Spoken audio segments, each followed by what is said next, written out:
Oh, two things. Number one, we do plan to have a much more robust character customization system in place in terms of, like, you know, skin color, eye color, a lot more hairstyles, a lot more facial hairstyles. Might potentially mess around with some scale as far as like height, not like, you know, limb by limb scaling or anything like that. And then we'll have a lot more kind of cosmetic options as well. Things like face paints, jewelry, you know, things that kind of give you a little bit more of a unique look, for sure.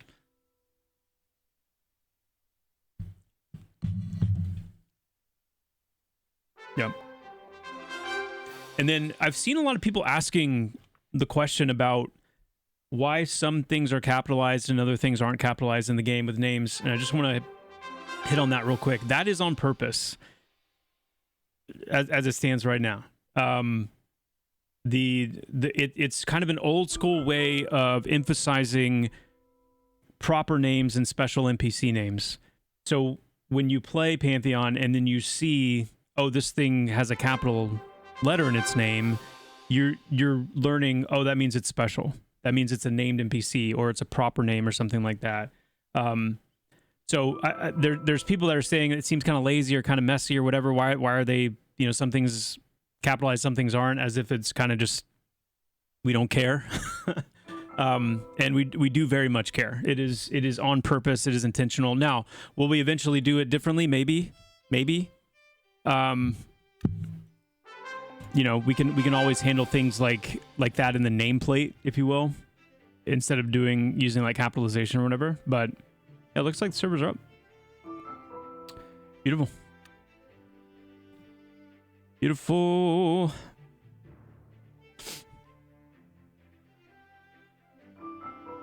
Any chance we can name boxes? That'd be cool if you could like put a name tag on a box or a bag in your bank. That would be really cool, actually. I did that in Tarkov quite a bit. You lost all macros again, even following the steps on Discord. Really? Okay. That'll be something Steve will want to know. I'll make a note of that. Using.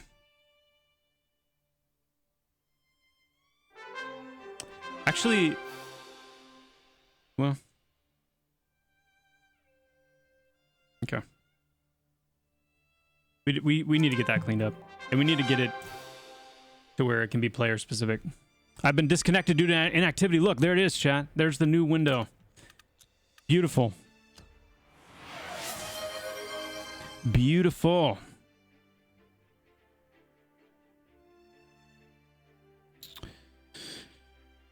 Let's see.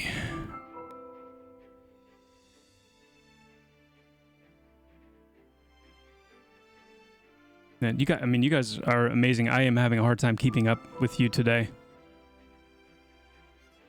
In a really good way. I apologize if there's anybody that I miss in these shoutouts. Please forgive me. Gullible Grizz, or if I repeat your name. I guess that's, I need forgiveness for that, but Gullible Grizz, thank you for the Prime. Doobie85, Snowdog, Rabeman, General Bluebees. See, I think I've read these names already, but thank you all the same. Thank you so much for the Prime, for the gifted sub. Kimion with the Prime. Psycho Today with the Prime. Old Word. Replay. Mig the Fig. Justice Rourke with the 5 gifted subs. General Bluebees with another gifted, or with a tier 1 sub. Garrett with the tier 1. Oak Knower with the 7 months of support. Thank you so much, Oak Knower. Appreciate that, my friend. Salgath with the Prime. Hayes, thank you for the Prime sub. Hot Cups. Caliber GZ with the tier 1. And QB4. Thank you for the Prime in the 6 months. Appreciate that, guys.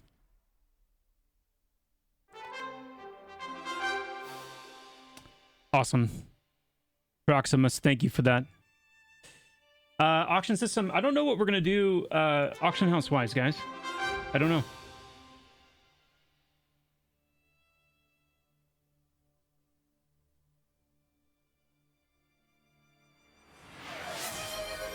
Like, I don't know if we're going to do an auction house or not.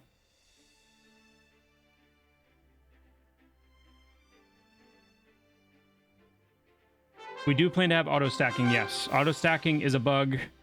The lack of auto stacking is because of a bug that we need to fix.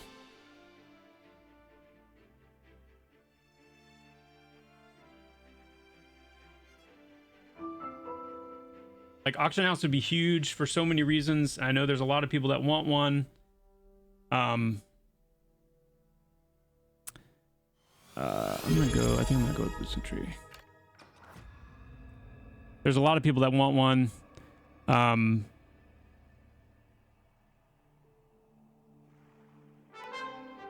But there's a lot of reasons to consider whether we should have one or not. And there's also other ways of doing it, you know, that don't have to be through an auction house. Yeah, level 50. That's right. That's right. Item linking, loot leaking is on the short list.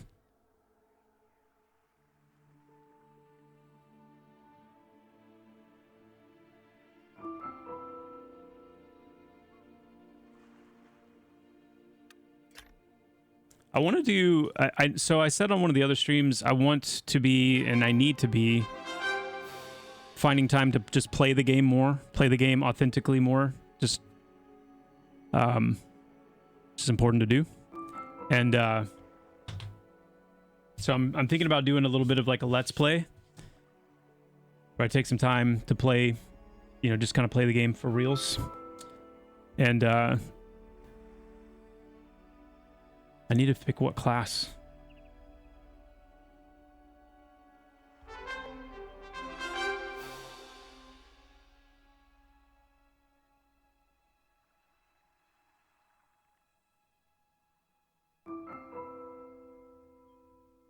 Solo rogue? Okay.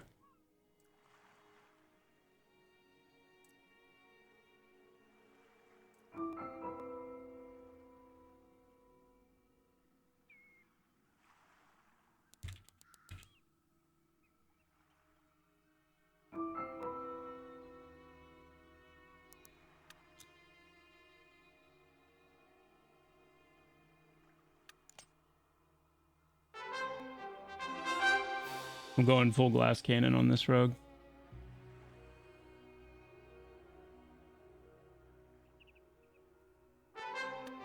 Actually, let me pick a different name.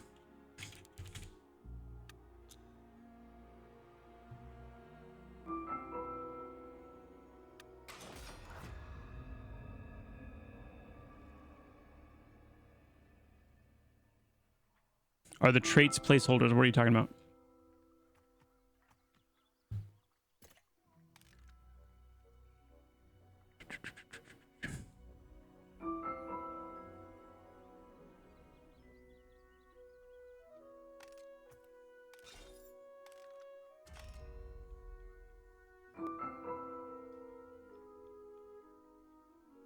I know. We hit 1,000. We hit 1,000 viewers today. It's insane. Absolutely insane. Where are the patch notes? The patch notes are in the official Discord. The official Discord. There seems to be a bug with ESDF with sprinting and moving right. Is it? Oh, because of the shift key. Yeah. My sprint is actually bound to my mouse button, so I don't experience that. Because I am a fellow ESDFer as well.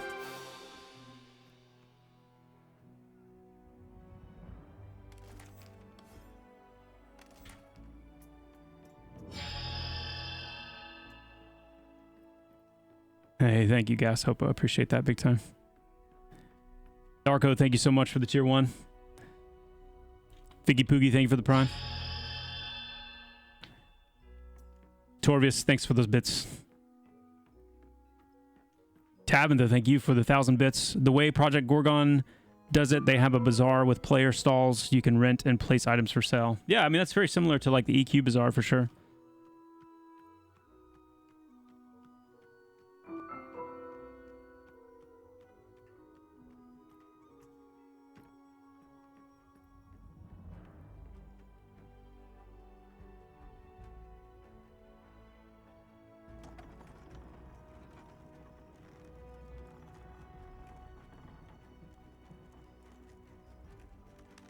Yeah, we will get patch notes on Steam. It's just not right away. Oh, she's spooky, you bet. You bet. So wait, somebody just said the bow staff is still only getting 50%. Okay. Interesting. The deer are still invisible too, really? Okay, well I'm not gonna use GM powers on this character, but I am gonna test some things.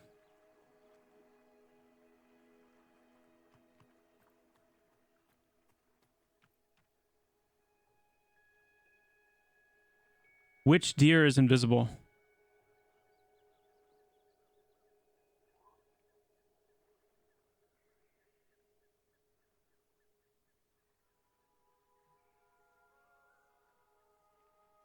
Your manor. Spirit hoof. Ah.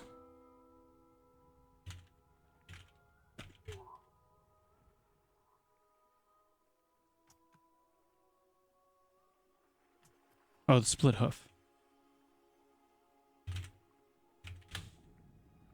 Okay, I can check on that. It might be that those got overlooked. That would suck, though. Okay. We need some bucks in this zone. We need some, like, cool colored, like, wild-looking stags in Wild Zen.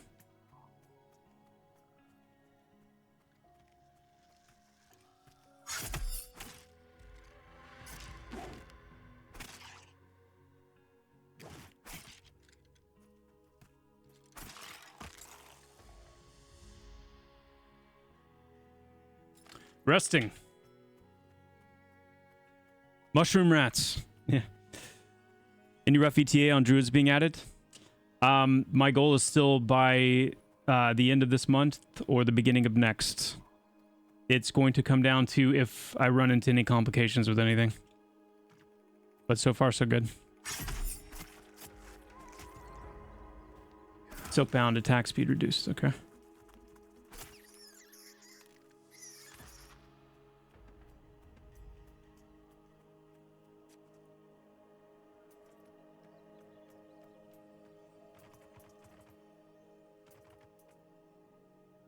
Come on now.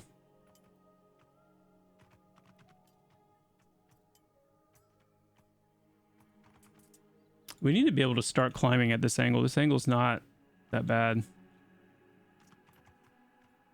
Oop.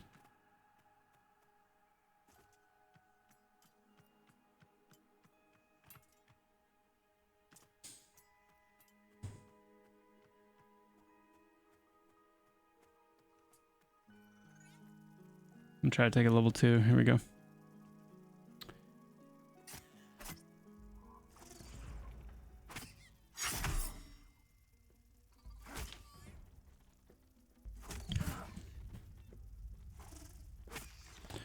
Hello there, Dagger Tail. I'm gonna run this. Try to anyway.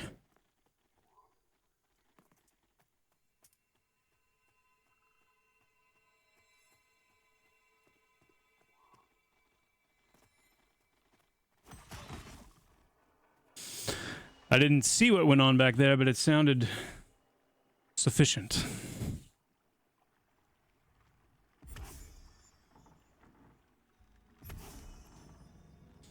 Thank you for the heals. It's healing me. Hello? Ah. Thank you. Yeah. Kakirin is not in his T-pose anymore, so I think it seems like everything went through just fine. Can I call your boss and tell him you need to play Pantheon today instead? Yeah. I'll give him a call. He owes me.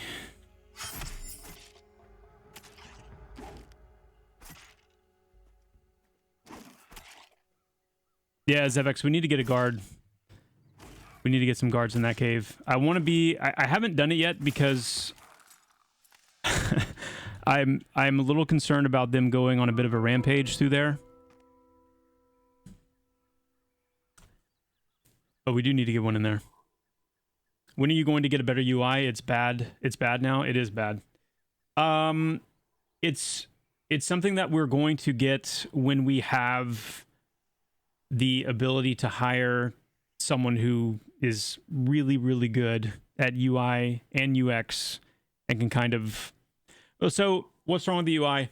Number one, it's lacking pretty significantly in features. It's lacking in just kind of quality of life. There's a lot of just functionality that it's lacking. But I think it also is...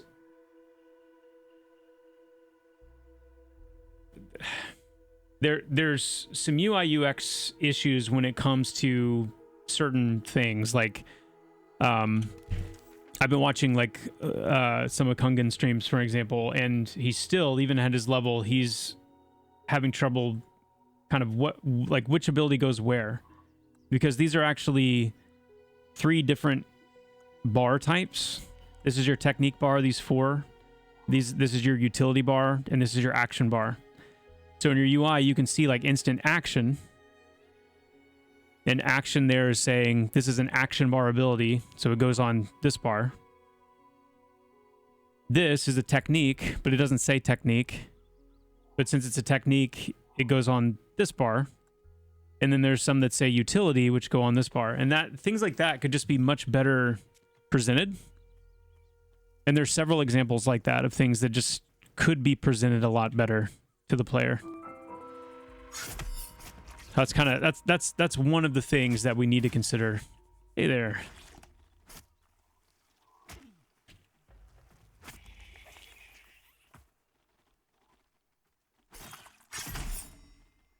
I think we're good. No, I can't use mastery points yet.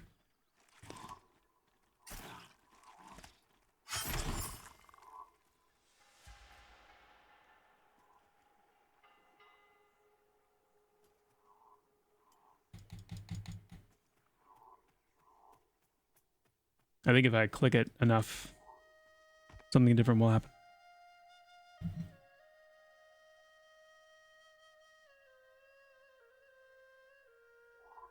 Split hoof stags. Okay. So the cool thing is, while I'm doing this Let's Play a little bit, I can also fix some of these things. So let me get Unity open here. It's loading. Have to click harder? Yeah.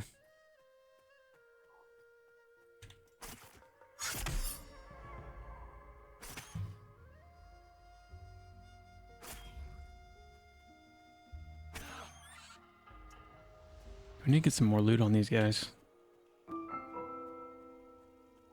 For those of you that have spent any time in Wild's End, do you feel like the general loot has gotten better?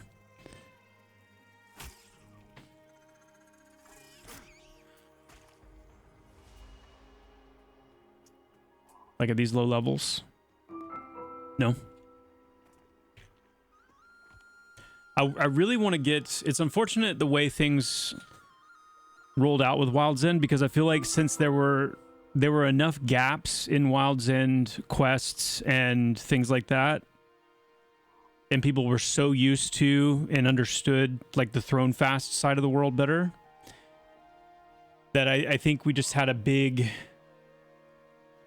lapse of people really getting kind of invested in this zone. And I think there's some low-hanging fruit things we can do to help with that.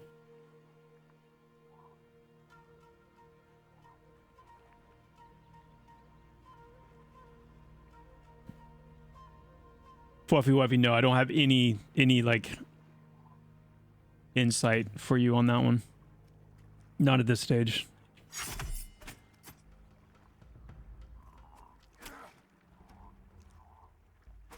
I'd like to have, for NPCs like this guy, I would love for his noxious bubble to be more of like a frontal cone, so you could actually, even at low levels, you can kind of just get practice like jumping out of the way of that.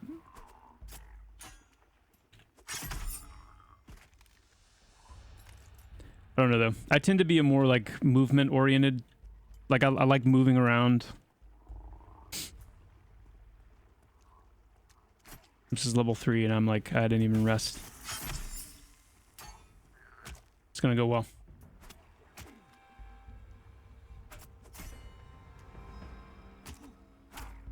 Yes, yeah, I would love to be able to move out of the way of that.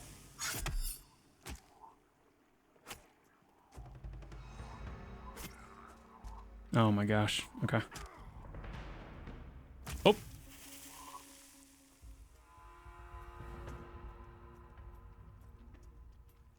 Get to the water.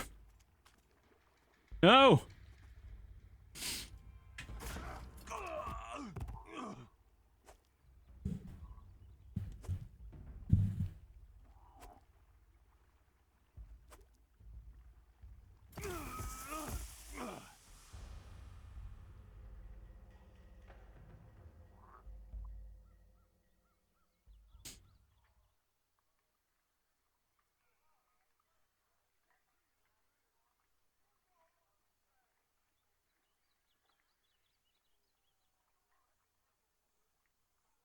One sec.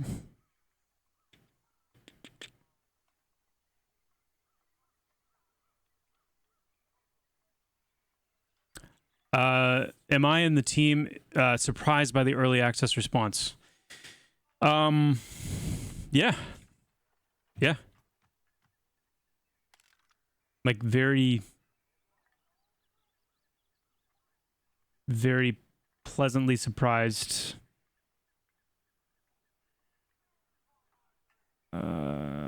Okay. Just looking for something. Yeah. And like what I said earlier is I know what we're building. I believe in what we're making very strongly. And even at this stage, I'm very confident in, for those that play it and not necessarily just watch it or hear about it, but really play it, experience it kind of as a whole, that I've been very confident that it will resonate with people. What I did not expect was how quickly the game is spread, like how quickly that word of mouth is traveling. It's been really, really exciting.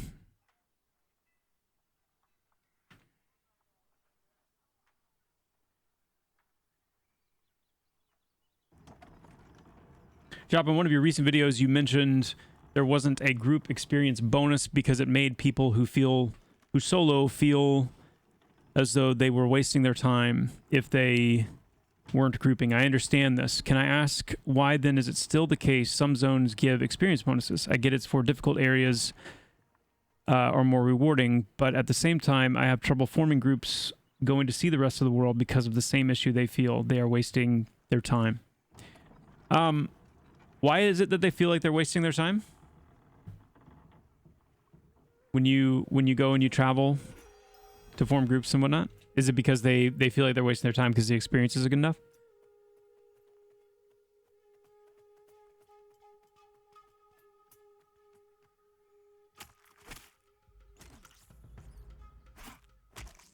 Because there is an experience bonus. Like, I mean, there's a lot, you get a lot of experience for killing group NPCs. So there's the bonus comes more in the form of like, we're fighting a group NPC. There's a huge bonus to that in and of itself. What I was talking about the other day was how in the past we've had it where, thank you for the shield, by the way. In the past we've had it to where you actually got an increasing, like there was no experience split basically, and you just had a growing bonus the more people you had in your group. That's what we moved away from. And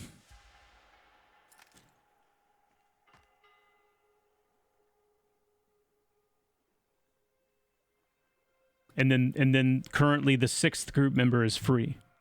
Yeah.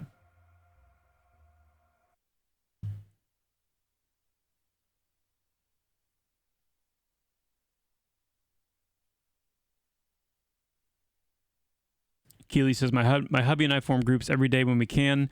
We go for solo and group mobs depending on the group makeup. Yep. Hurricane Henry, that is my hope, and that is the most important thing. So it's not my decision. It's not my call on the win, but I've made it very clear that we need to do that as soon as possible. Okay, what was I doing? NPCs. So the split hoof. Split hoof.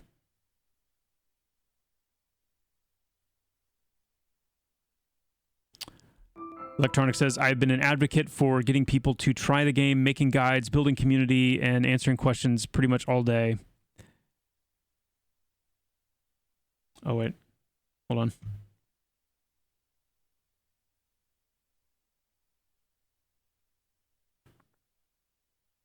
Here we go.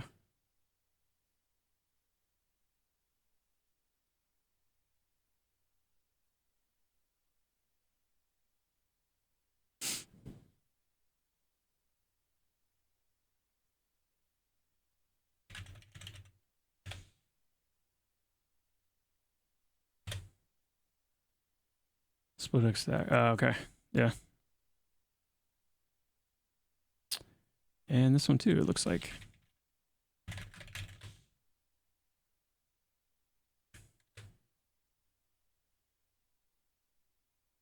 Done. The most common issues I've seen with people not wanting to try the game are the possibility of a wipe, however minute, the lack of respecs, no shared banks or way to transfer items between characters, and multi-boxing. What do you have as a response for these people so I can get more people excited? I mean, the wipe thing is, it kind of is what it is. Like, it's, you know, what I've said many times is that we are going to do everything we can to avoid wiping, other than the planned wipe when we launch 1.0.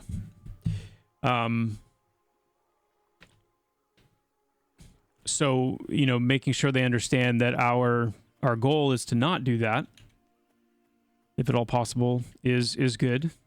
But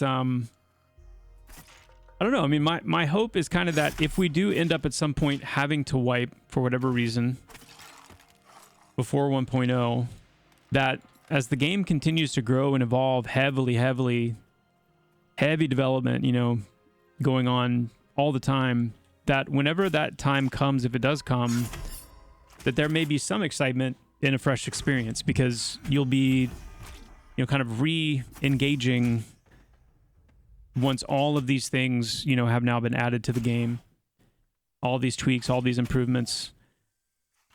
So, I mean, that's how I would, you know, maybe think about it positively. I mean, just in the same way, like an EQ, where players will get excited about new servers opening up, and I think there's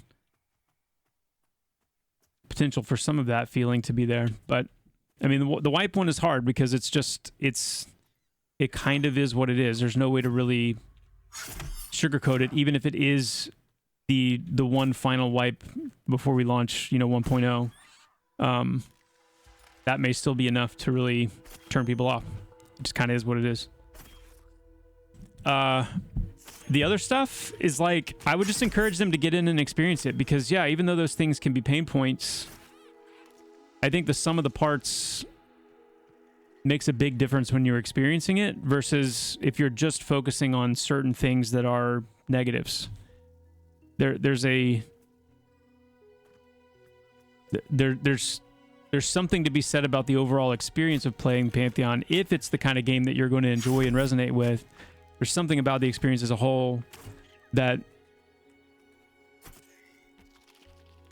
you know, puts some of those like things that haven't been developed yet, or some of those quality of life things that aren't present yet, into a different perspective.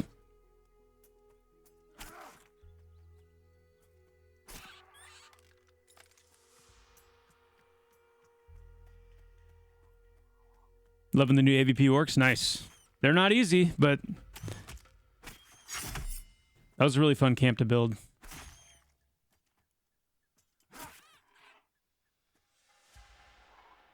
I think there's an exception with MMOs now. Some quality of life stuff is mandatory for a lot of people. They simply won't play games without them. Yeah, for sure. That is very true. And, you know, to that, I would say, like, I do expect some people to wait until some of those things are present. But the good news is that we plan for them, and they will eventually be in.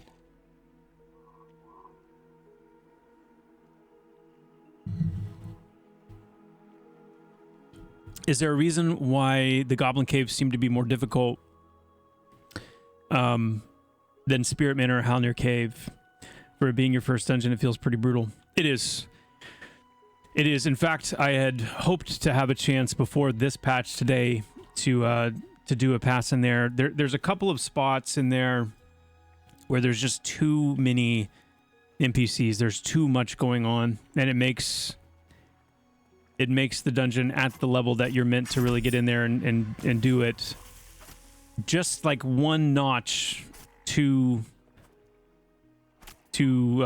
tough.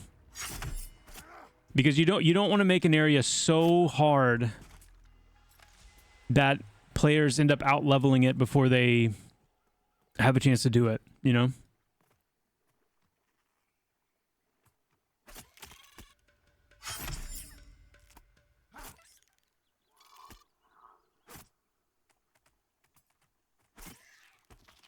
And it's, you know, you have to keep in mind, like, it's the very first dungeon, so it's...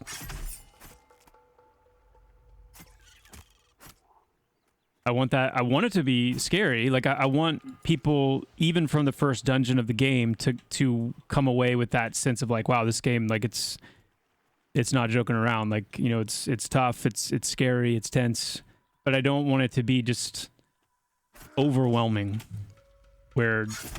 It's just wipe central all the time. I want it to be tense, not like this isn't even worth doing.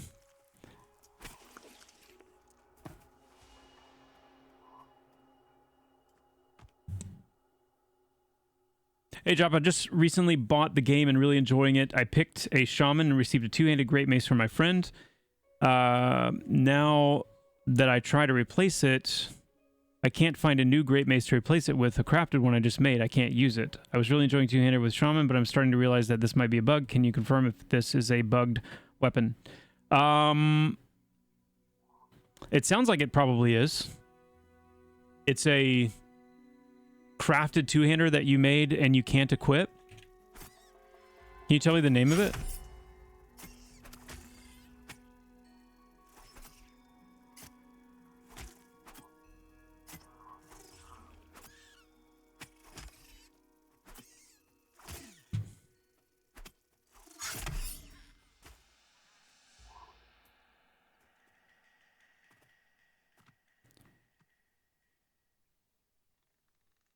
Yeah.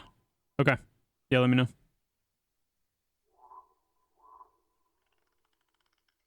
It could be, yeah, Finn, that was my other thought as well. There are certain exceptions that where shamans can equip some of them, but I don't think all of them are shaman equipable, so that could also be part of the issue. Light source not working.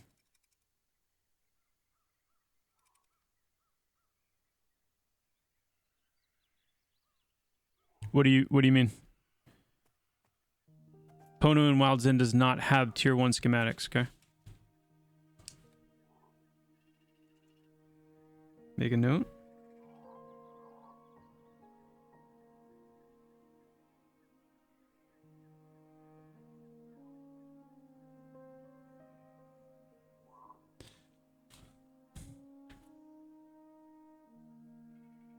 What exactly are uncommon items? Yeah, right on. Uncommon items is a tier of itemization that we added recently. That is... Okay, so let me try to think of the best way to explain this, but do it somewhat succinctly. We're a classically inspired game. This is a classic-like MMO, very heavily inspired from EverQuest and games of that type. And those games had an approach to itemization that was very, it was one of scarcity. Like you weren't looting new items often, and when you did, typically if it was a true upgrade, it was something that felt very special, something that you often had to work for, and something you waited a long time to get, kind of a thing, in many cases. So what we're trying to do in Pantheon is, it's another example where we're trying to walk this line of the things that made classic MMOs so good, and one of the things, in my opinion, that made them great was the itemization. The fact that they had really iconic items that were not easy to get, and they felt really special when you got them, versus more of like the loot kind of conveyor belt that I feel like modern MMOs have become, where as you go through your quest hubs and your various areas in the game, you kind of automatically get, you know, all the good stuff.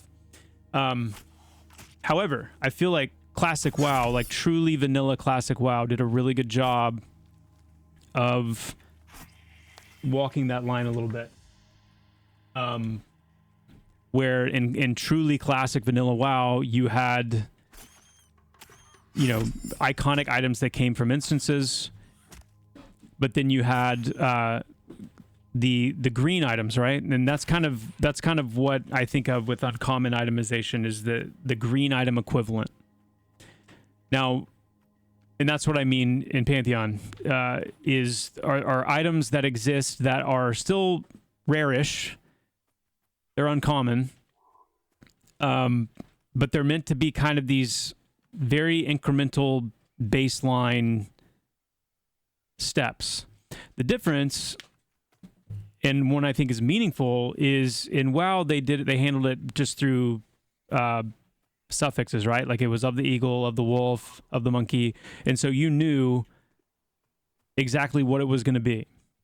And wherever you were in the world, you knew if it was of the monkey, it was always agility and stamina. If it was of the bear, it was always strength and stamina, and you just kind of knew that. In Pantheon, it's different. In Pantheon, uncommon items have their own flavor, their own identity.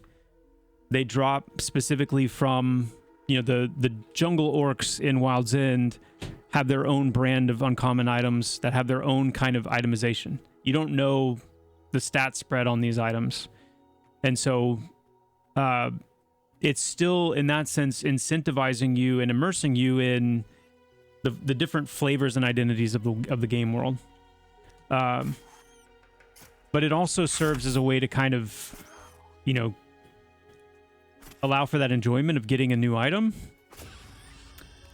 and that item potentially actually contributing to you progressing a little bit in power.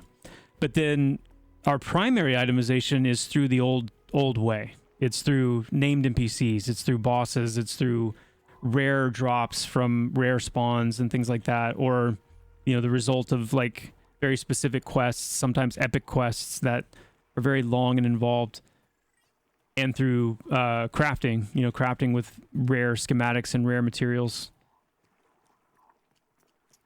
So it is hopefully a nice blend of those two things. I need to go get some more abilities, don't I? All right.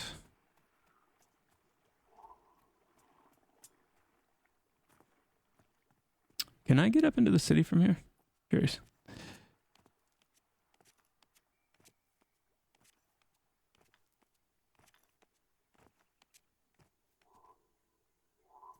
Yeah, we definitely plan on large-scale raid content. For sure. For sure.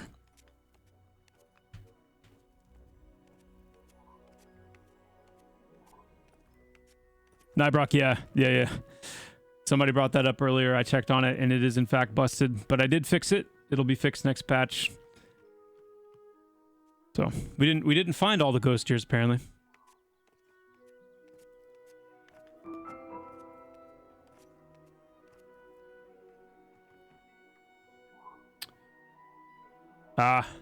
Okay. Thanks, Dougie Fresh. It might mean that they ended up getting too close to the zone line. I'll need to check.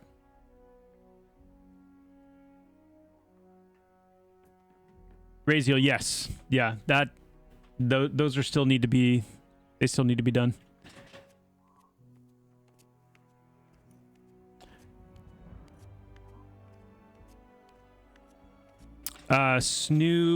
Snoospo, there actually is. There is a portal spell. There's a spell. Wizards can port their groups in between Thrown Fast and Wild's End.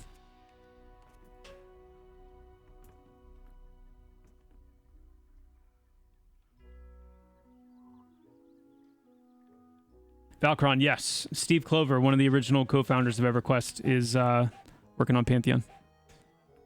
I think is even in the chat right now.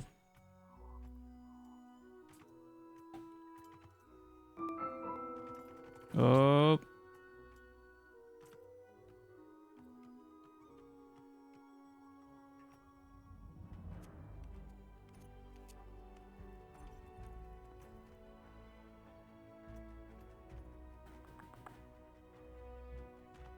Oof. I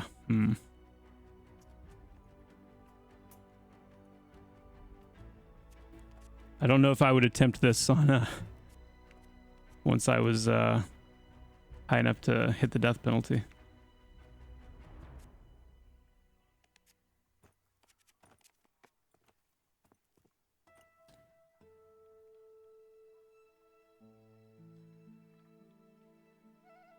Get some endurance back.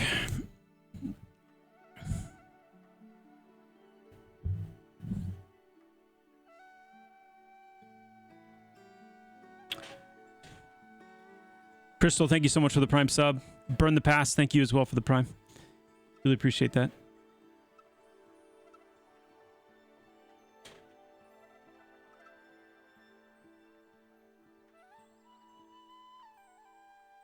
The only invisible walls that should be at the New Orc camp are for the cave entrances. Oh. Okay.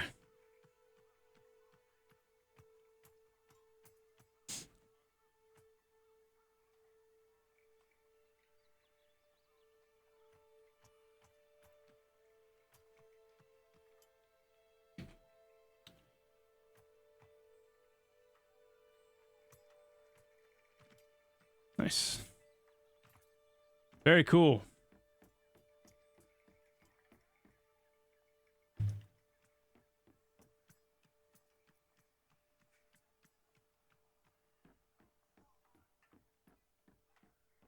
Try that in the Shami area.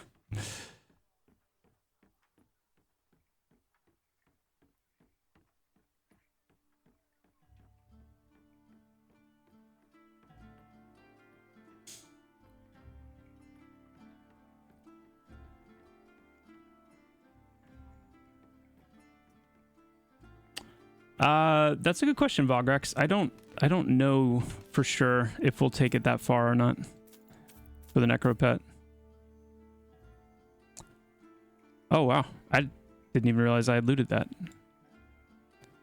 You guys didn't tell me. Let's see.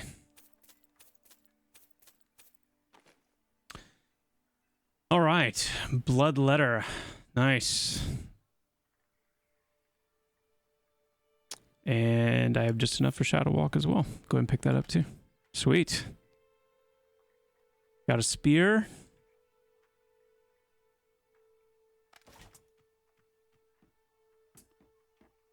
I love spears. When will wrists and players show for helmets again? They can show right now. If you take off your wrist and put it back on, or take off your helmet, it's very like EQ. It's a very EQ like little bug where if you just take it off and put it back on, it should show up for everybody else. So if you just get in a habit right now anyway of when you log in, or if you zone, just take it off and put it back on.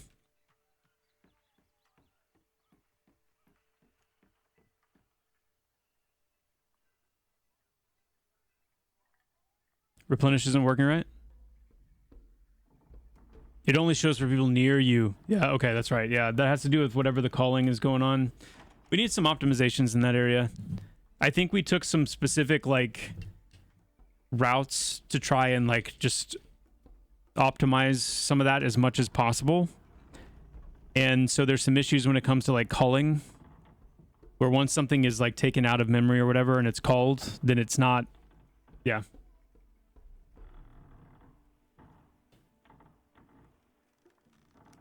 Are there any current plans for a two-handed weapon tank? The Dire Lord is meant to potentially excel at two-handed tanking.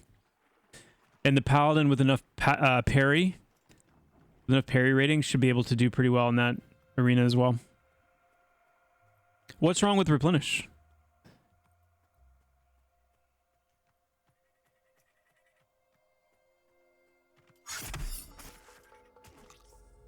Oh, I didn't put bloodletter on my bar. Not working.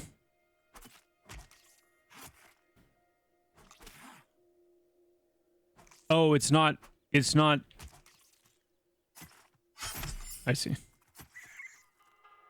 It's not synergizing with mantle properly. I think that's what you mean. I'll make a note.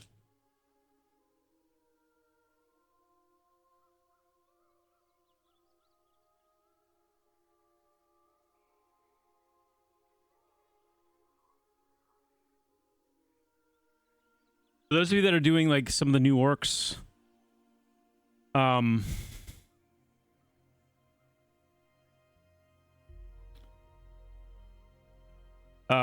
the locations of the orcs that are evading, are they in like a specific spot? Or is it like everywhere? Yoda, that's awesome. Thank you for that. Closer to the zone line. Okay. Okay. Good.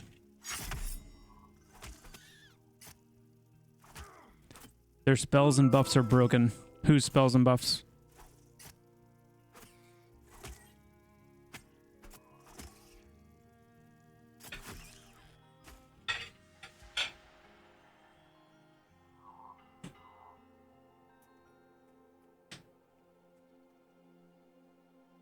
They're super monk orcs, yeah.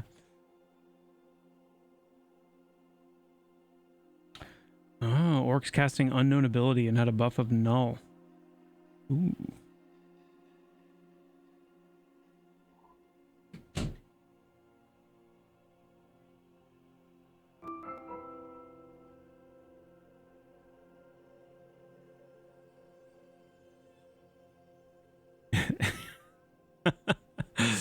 And she has the female ogre can be one color anytime soon. What a wonderful question. Here's what we're gonna do. We're gonna go into GM mode for a second because I want to actually like head over and see if I can find any groups doing those orcs, so that I just want to see a little bit of what's going on. What's going on? Shaman spell books have 3 Mantle of Mists. Interesting.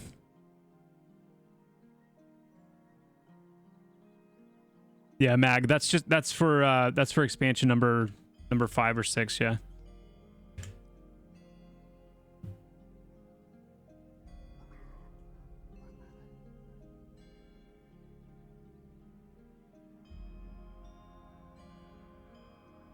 All of my shaman upgraded buffs are now gone, and only seeing lower level ones. That's not good.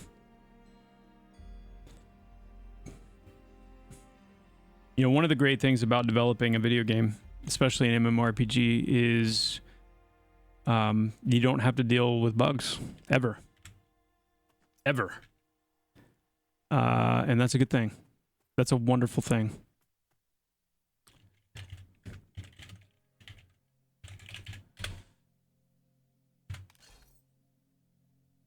Go ahead and memorize this. Yeah, it's not a bug, it's a feature. Exactly. Exactly.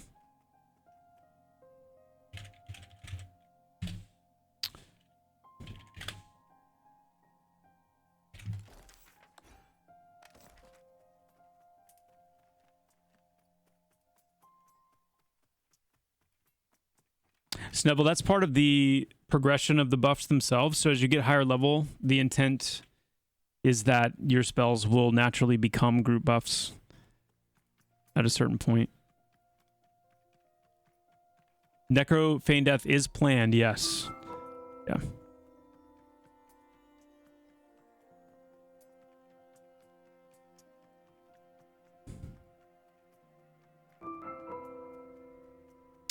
A taming system is planned, but it's planned in conjunction with the mounts, the mount system, not for combat. And it's something that, you know, all characters will be able to do.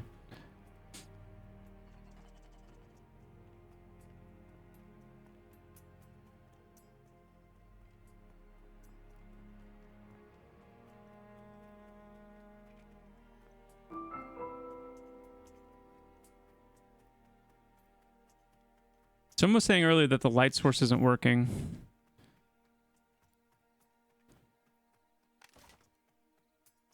It's about to get nighttime, so we'll see here in a second.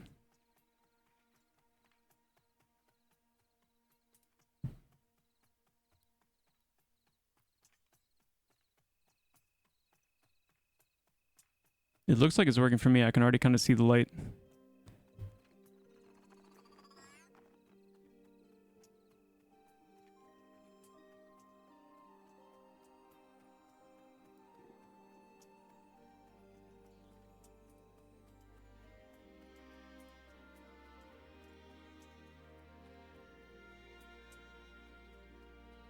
Oh yeah, maybe that's what they meant. Yeah, it's working nicely for me. Love it.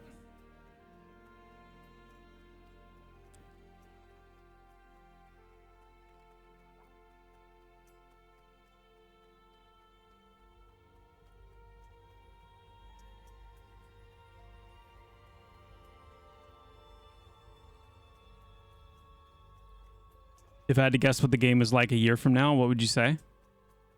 I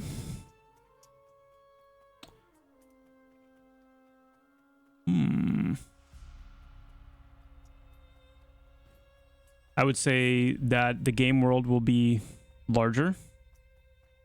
There will be more zones, more content. There'll be a significantly larger amount of quests and perception storyline content. We should have the beginnings of an additional starting area in play.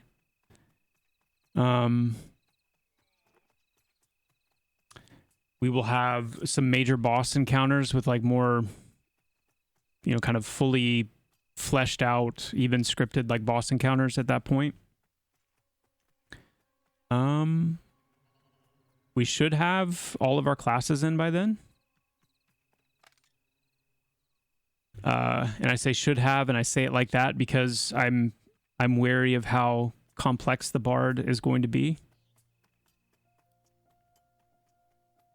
But I'm confident.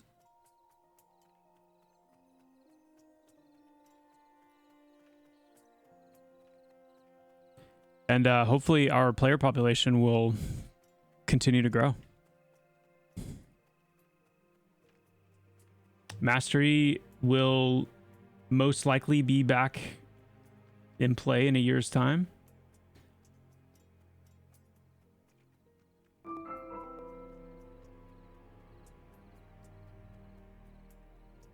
Yeah, I saw those bard suggestions. It's very interesting. It's very interesting. I kind of my first thought as I was kind of mulling through it was oh, that texture's busted. What's going on there? What is that, the apex? I'll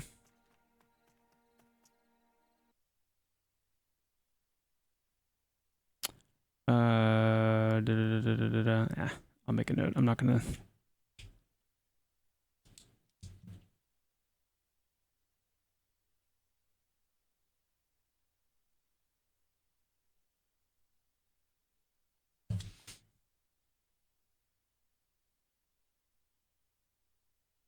Either rainfall or white thaw, one of the two.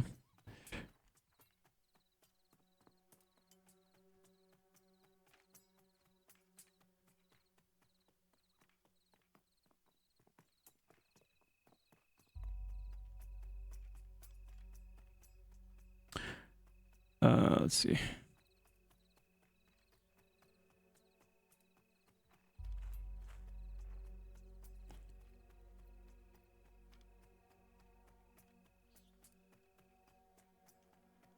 No, the elbow strike and the wheel kick are based on the main hand hit, not the second hit.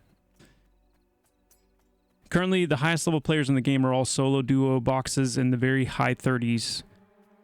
The planes and the significant amount of almost entirely solo mobs are making this very much the best way to level and stopping us from doing groups. Any thoughts on this? I mean, my thoughts are it's a work in progress. It's not necessarily meant to be that way, but it's also not meant to not be that way. People that are willing to put in the amount of time to, at this stage, already be that level, that's a significant time investment. And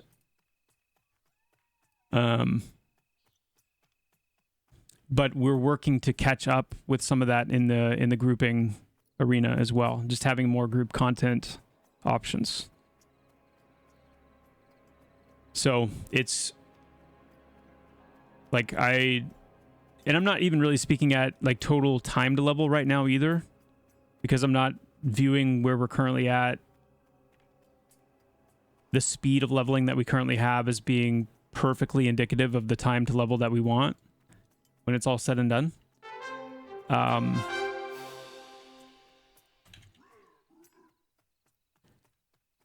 Okay, that looks good. I love this area, by the way. This whole like stretching through here, I like it a lot.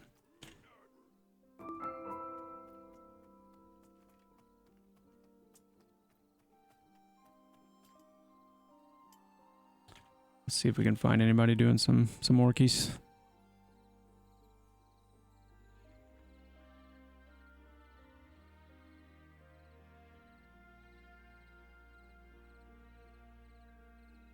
Would I expect leveling time to end up being longer?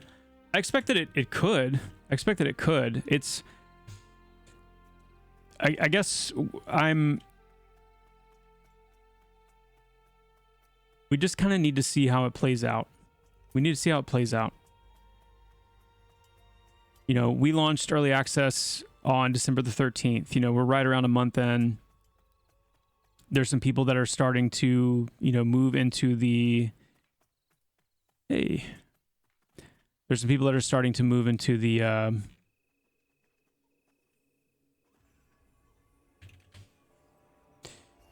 the mid-30s, even some the high 30s. But these are people that are going specifically for, like, you know, they want to be server first, level 40, even like game-wide first, level 40. So they are putting in some crazy time. But like I said, anytime I've talked about it, there are going to be those people, hands down, for sure. So how fast do we want the leveling to be? Like there's this weird balance, right? Where it's like, if we focus on making it take longer for those people, then the amount of time that it's going to end up taking for your typical, you know, gamer, the core kind of window that we've talked about, that 2 to 3 hour core kind of time frame, it would just be crazy. So I tend not to so much worry about like I tend not to worry so much about like how fast the very fastest are doing it. I tend to more focus on how long is it taking the majority of players to actually get to a certain point. So it could very well be that we don't make it any slower. I mean, honestly, at this stage, it's possible that we even speed it up a little bit. And I say that just to say it's kind of all on the table right now. We don't have plans to speed it up. I don't, at this point, think it needs to be sped up. But I'm just saying, like, we're still at the stage where we're taking it all in.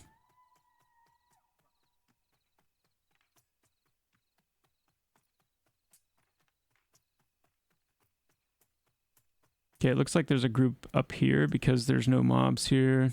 Yeah, okay. Nice. I'm gonna go invis so I don't become a distraction, everybody.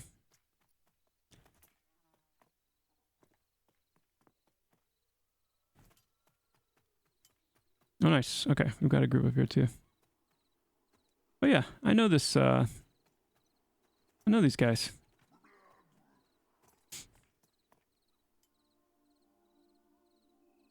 That's I think that's Mr. Zeke right there. Cargon, Hansa. Yeah, I know these guys.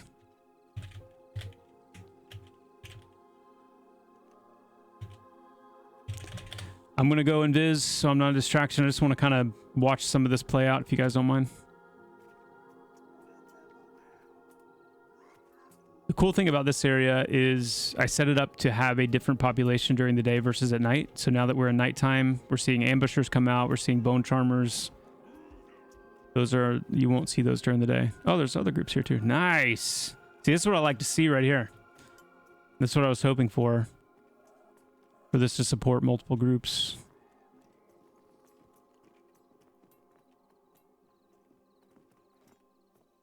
Very cool. Yeah, I really like the way this area turned out.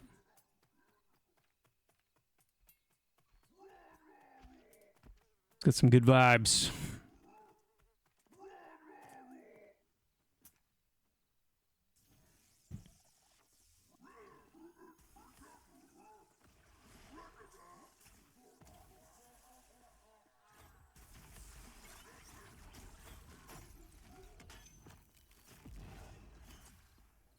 Yeah, sneaky. That, I think that's really key.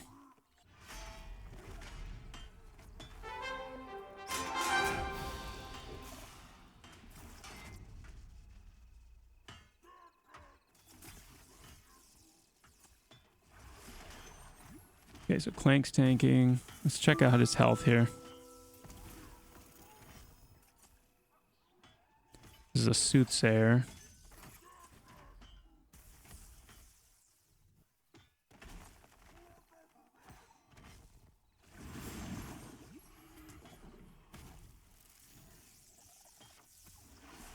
Oh, his Echo of the Moors is actually healing everybody.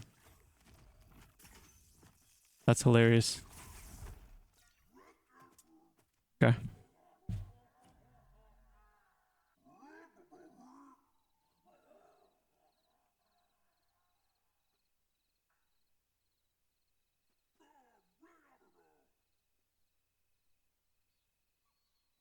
That's funny. Stimulus Delta, thank you so much for the Prime. Appreciate that big time. Grey mobs still beating our butts. Huh.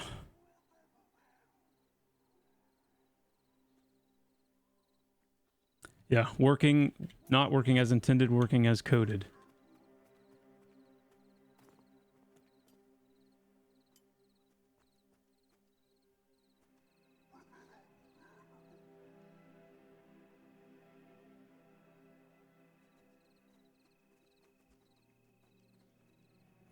So Finn, I did what I always do. I trailed off and switched topics. Yeah, I was just saying that I need to kind of sit with it a little bit. I was reading some of that feedback that you wrote and just thinking through I don't know, just to me it sounded a little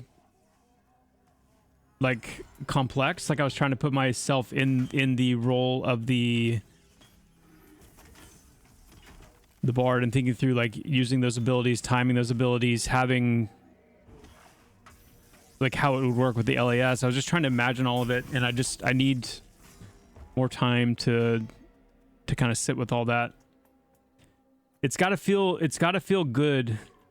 Like, you know, it's got to feel good to me to like sit and imagine playing it, and then like there's got to be that moment where it clicks and I'm like, oh yeah, that would be really sweet. Like that would be really fun. And I just need to give it more time, because there's definitely some good ideas in there. All right, here's a bone charmer. I want to see how this goes.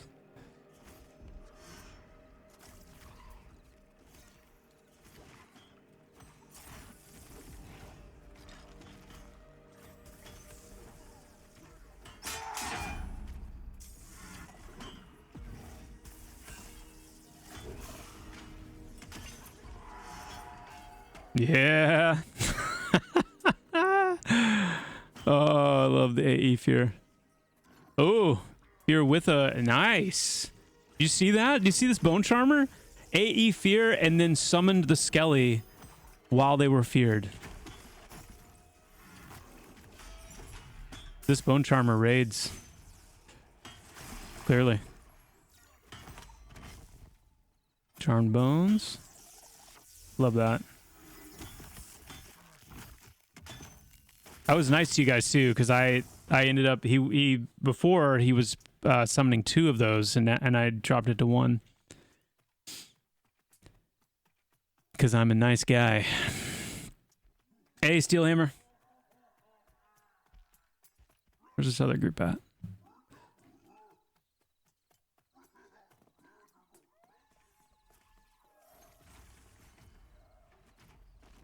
Ambusher, nice.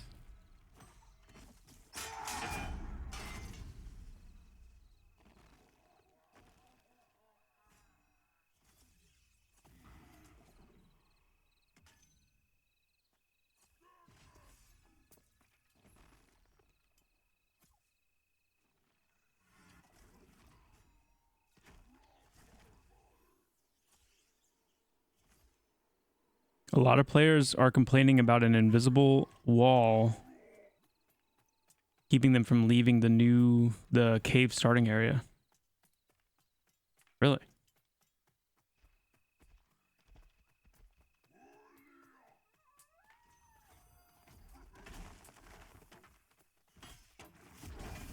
I'll go check that out in a sec.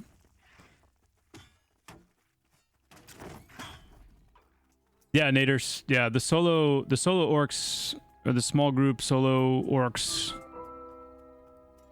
are down the way a bit. And they're like the skirmishers one, and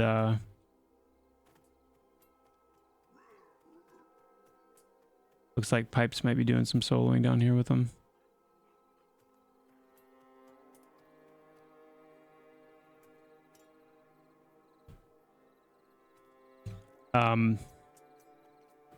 But there's a few that roam kind of, and these timber wolves were added as well as part of that population. And they roam kind of down around this area. And then this whole gorge down here, you see like some of the scouts. And then this whole gorge all the way down through here is filled with the solo ones. The small group ones. Yeah. Maybe Naders. Maybe.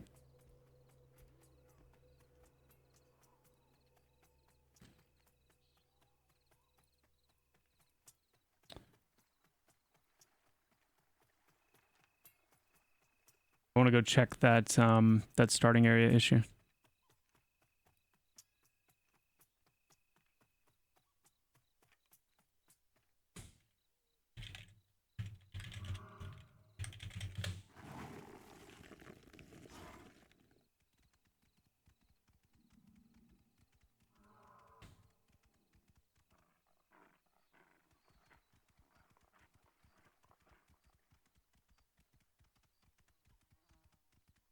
Hallicrag, I just made a note of that earlier.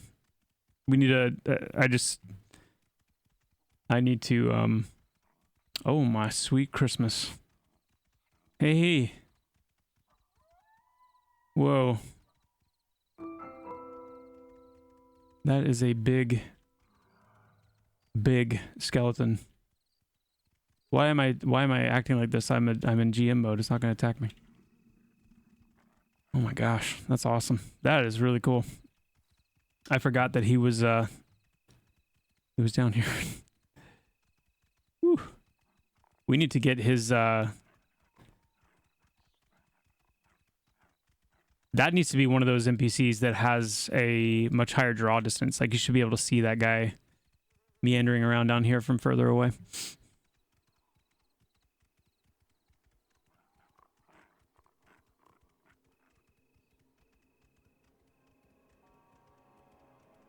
Yeah, I hear the footsteps and stuff. Yeah, agreed. Oh, I want to see if my portal graphic is working.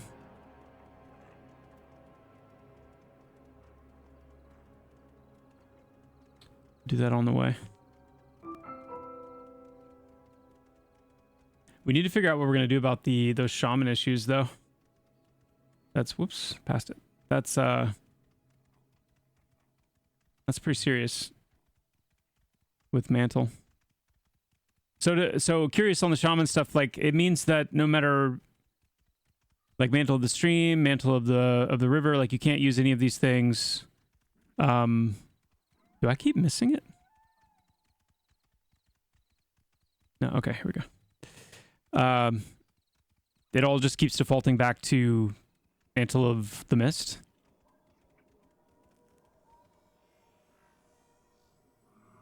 Hello there. Hello there. Okay.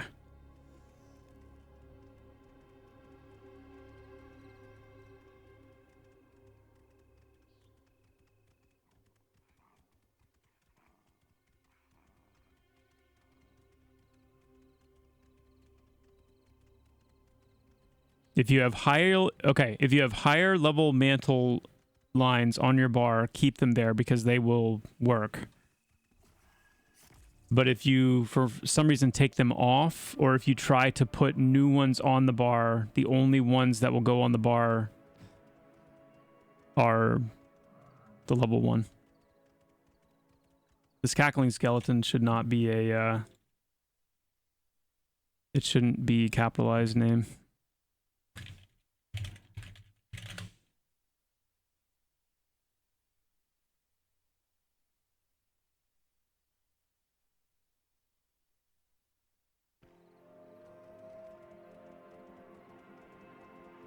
You can repurchase them and they work, apparently. Interesting.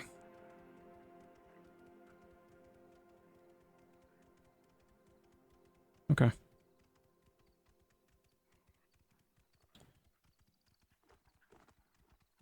I think I actually know what might be causing that issue. For that spell specifically.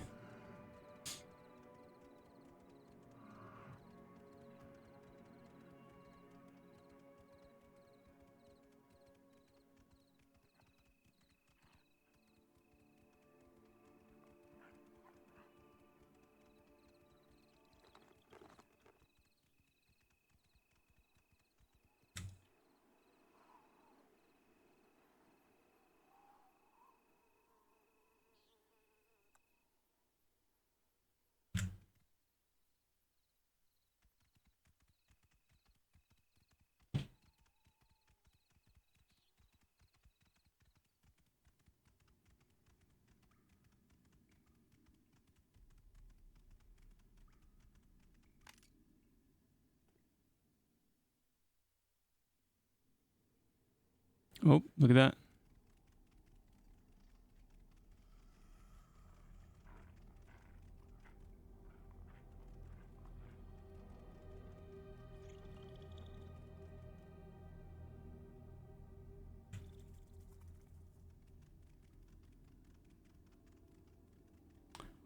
It's interesting. Like, it's literally just like a thin little... Huh. But yeah, it's here too. Hmm.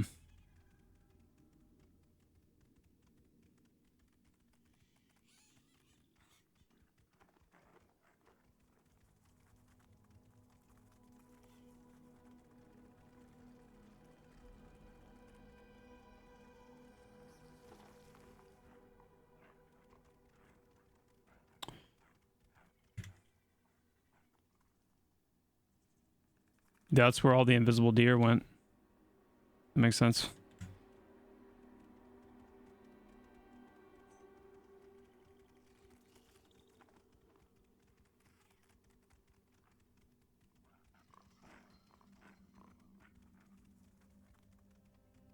Okay. Okay.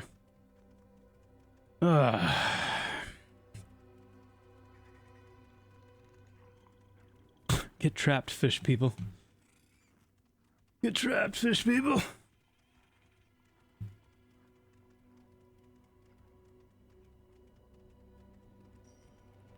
A hotfix on it? I'm definitely going to see if I can figure out what's causing it. And then we'll kind of make a call on fixing it. Let me actually just pull up the zone real quick and take a look. So this is on the Throne Fast side.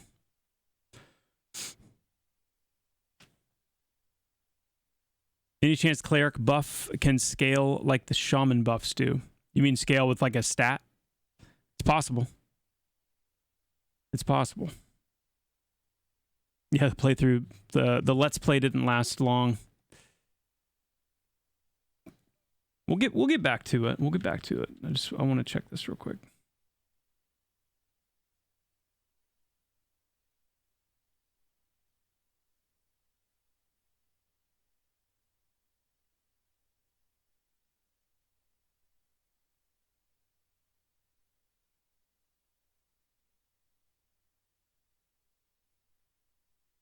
All right, so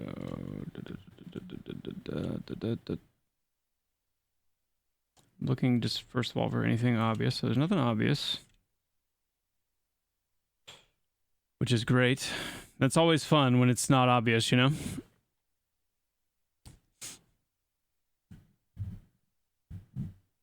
Is the shaman or the cleric meant to be a stronger healer than the other, or are they aimed to be pretty even? I haven't played either yet. The goal is for them to be, yes, comparable in their role. Like in EverQuest, we take a lot of inspiration from EverQuest. We're not necessarily purposefully recreating EverQuest, and so there's going to be differences. But unlike EverQuest, where the cleric was the only real main healer and the druid and the shaman were kind of like hybrid healers, in Pantheon, all three healers are meant to be functional main healers. But they're very different in how they heal, and they're different in the types of utility that they bring to the table and different support. So, but yeah, if your interest is healing and you want to be a healer, then you'll be fine whichever one you pick.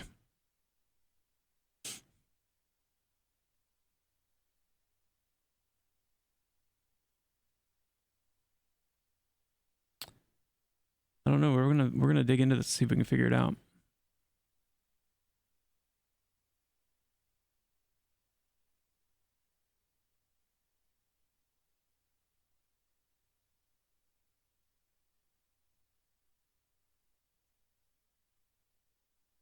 Vonitar, nice. Wow, that's cool. You were there for the literal moment, the beginning, the genesis of the EverQuest.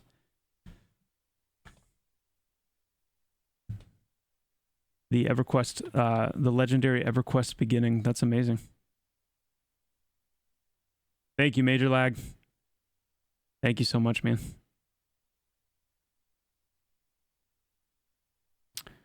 Catch it up in chat here real quick.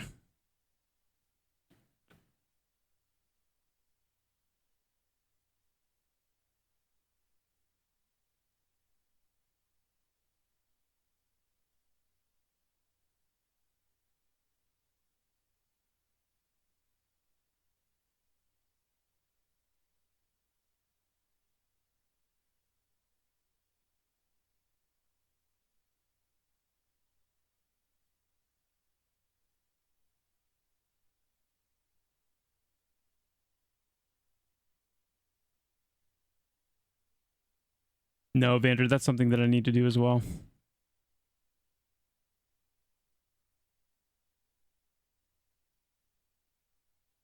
We remade the Unity asset store. You will not find anything in this cave in the Unity asset store, my friend.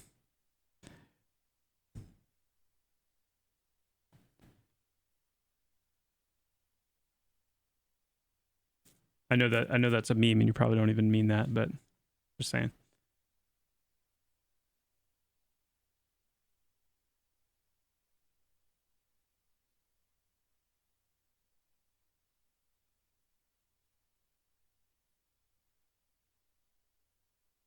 Mighty TV where?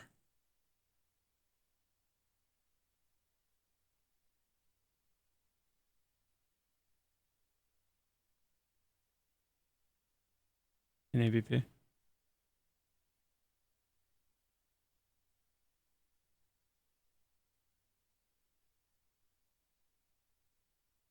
Yeah, Torxon. It makes such a difference when you're taking in the aesthetic of the game, playing it. It's so different than, and it's weird. Like I don't really know why.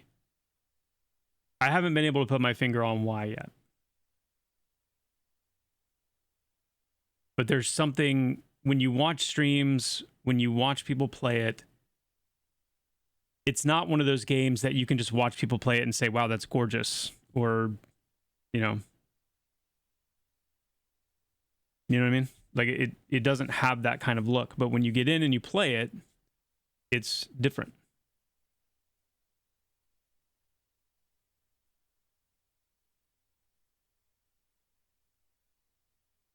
And I don't know why. Oh, Hurricane Hindu, gotcha. Gotcha.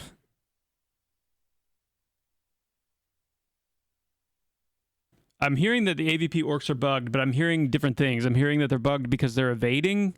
I'm hearing that they're bugged because some of them are using an ability that is showing as like unknown ability. I'm hearing that there's an orc monk somewhere in the mix. Or maybe that's more just a play on the fact that they're evading so much.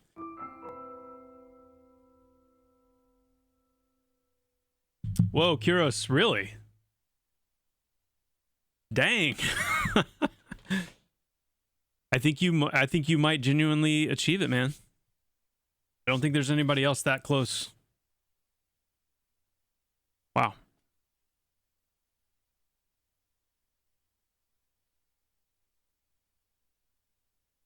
Yeah, guys, and you got to keep that in mind too. Like we're still early days in several areas visually. So things like even just simple things like, having different material types for the armor sets that you have. Obviously getting more different kinds of armor and weapons in the game. Additional character customization, like it's encouraging to me because for those of you that are already really loving the game, it tells me that as these things improve, as these things progress, you're just going to love it that much more. And we are going to get robes that look like robes, yes. Yes. We are going to get robes that look like robes. All right, first we're going to check the zone collision. I don't suspect it to be zone collision related though, so yeah.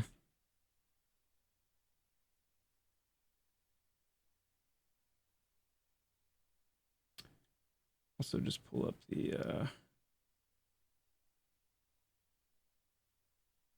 trying to remember how to do this.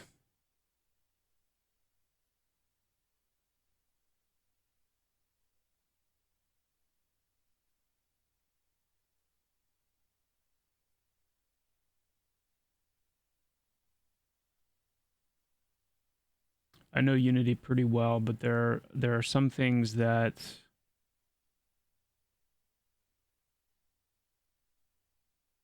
if I haven't used it in a really long time.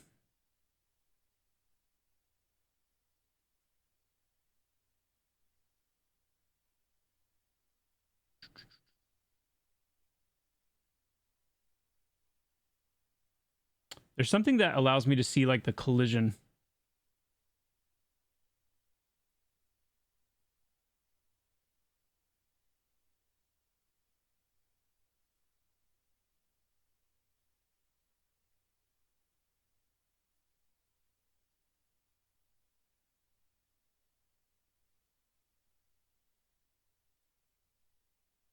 Oof, doesn't like that.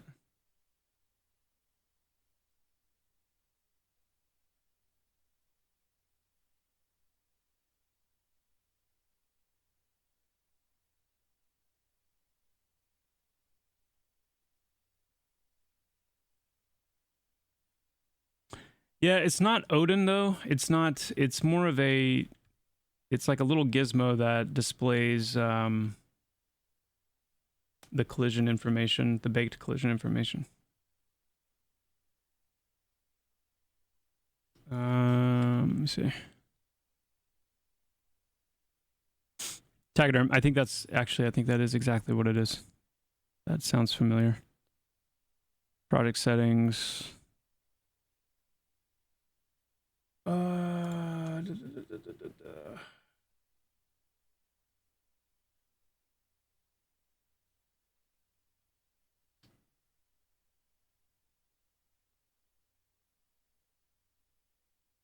Well, there's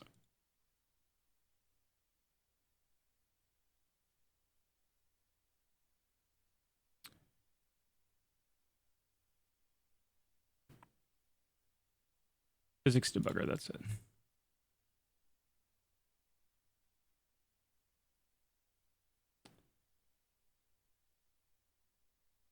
Uh-huh.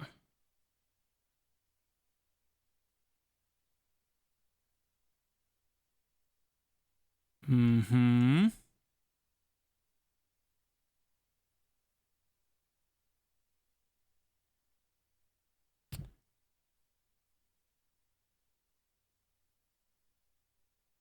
It's not really, I'm not seeing whatever it is right here. I'm seeing,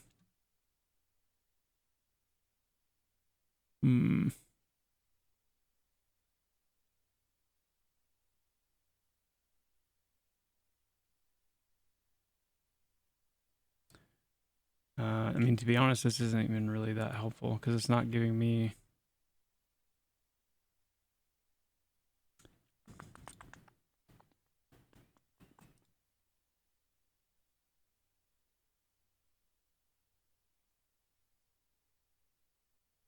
I wonder if it has to do with. Turn that off.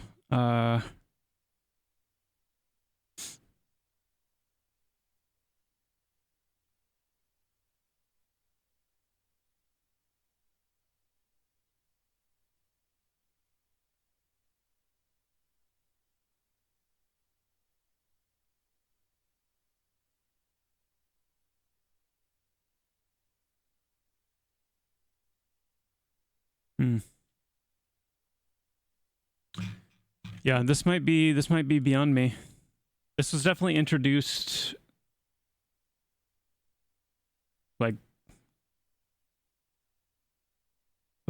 apart from me. So yeah.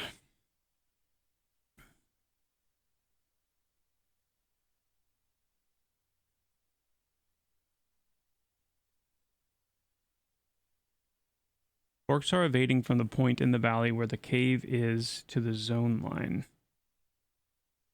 Where the cave is to the zone line.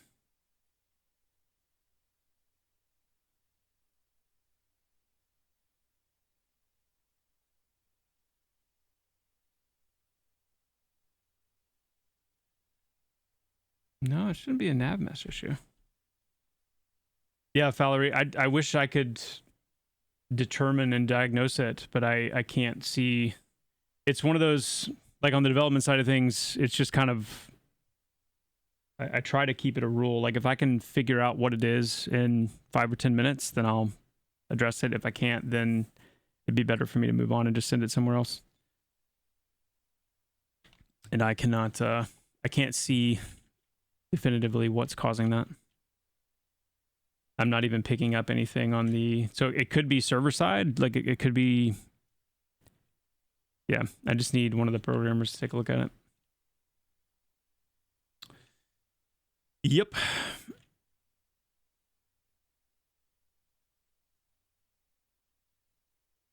I suppose, let me just, actually, one more thing. Let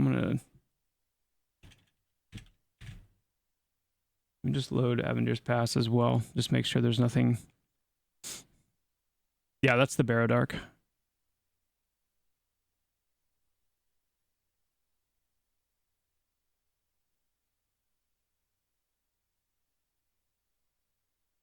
Yeah, it is the plan that sheathed weapons will be visible on the player. Yep.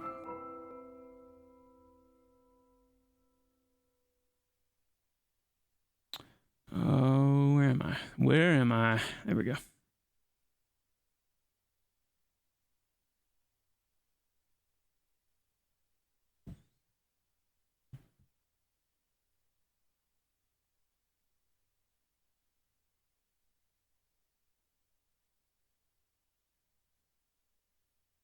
Yeah, I don't. What is this though? It's a little thin. Yeah, it's got to be something to do with those.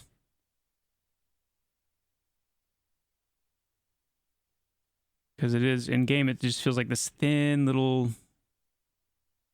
thing. Yeah. Okay. That's what it is. Whatever those are, those volumes.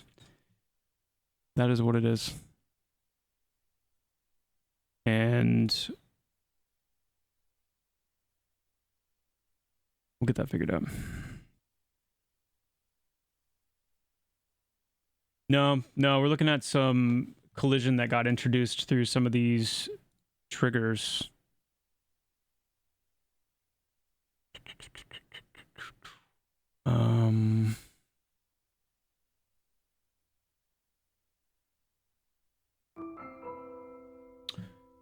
And I think what it is the whatever volume that Kyle built to handle the lighting in large areas like this. So we would stop getting that weird, those places where it would like get bright and then get dark again. That's I think it has something to do with those volumes. That's the only new thing that's volume trigger related that was added that visibly looks like it could be in the same places where you're running into that collision. So that would be my guess. And that's definitely something that Kyle can take a look at. Yes. It's okay, fish people are weird.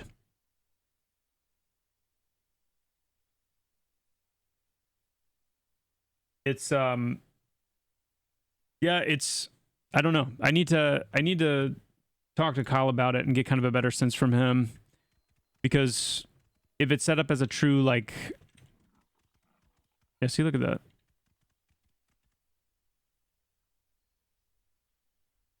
That's the camera going into like cave volume lighting versus the camera being in outdoor volume lighting. So that's something that we've got to clean up quite a bit. That transition is like, whoa. We'll get there.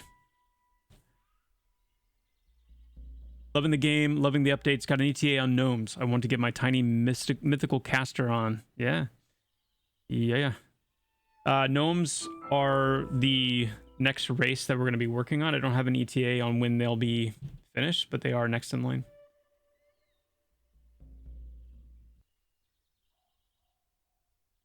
Yeah, I mean it's a great effect. Like the lighting, it's a great effect. We just need to like clean up the transition quite a bit. Transition's crazy. Good easy. All right.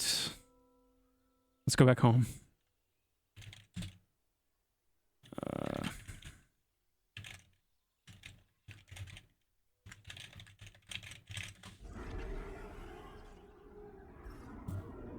I'm not sure, Vibe.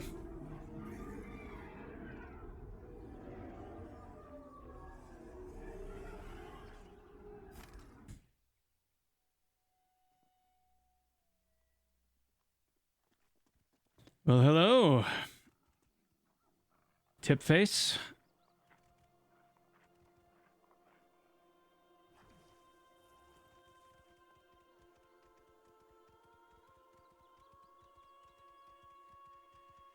Do I dare try to grind out here?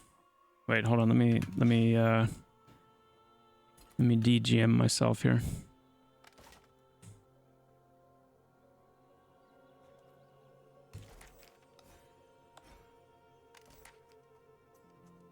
Oh, I need to bind that.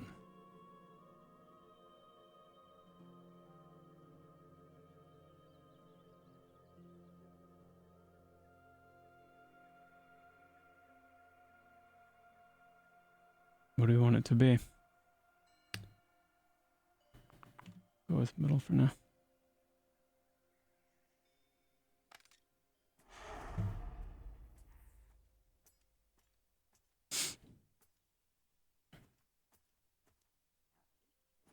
I was never really into slow-paced games, but this MMO is amazing. Can't wait to see what y'all bring in the future. Nice. That's so cool to hear. That's really cool to hear. It's definitely a different feel, and it's why I keep saying, like, it's such an interesting thing to see people actually play Pantheon, because playing it, seeing it all in motion, the kind of tension and stuff that you feel actually playing the game, you know, being in situations where even with the pace, it still feels at times very like frantic and intense. It's been really cool to see people having similar sentiments to that. It's encouraging. Druids will be wisdom based. Yeah.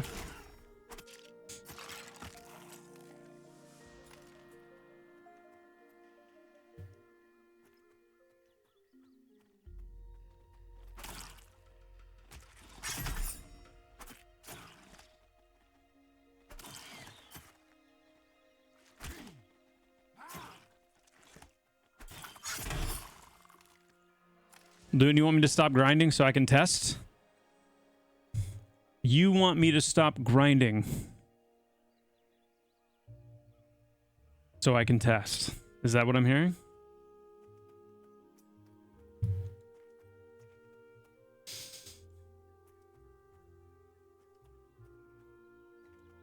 I can't.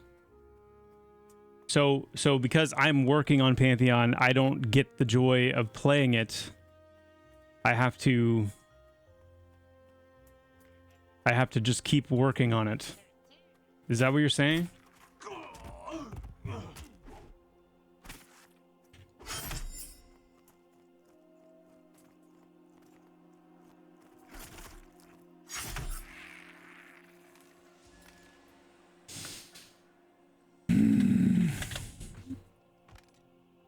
Let's do it.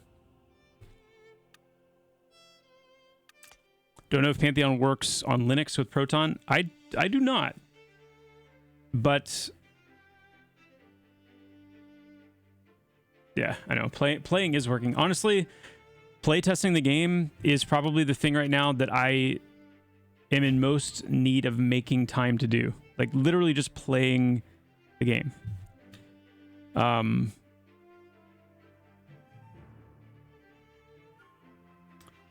Let's see.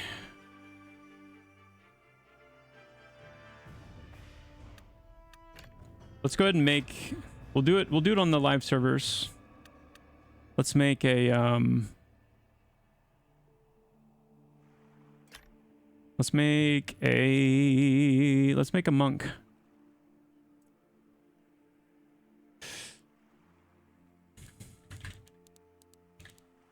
Test Fists.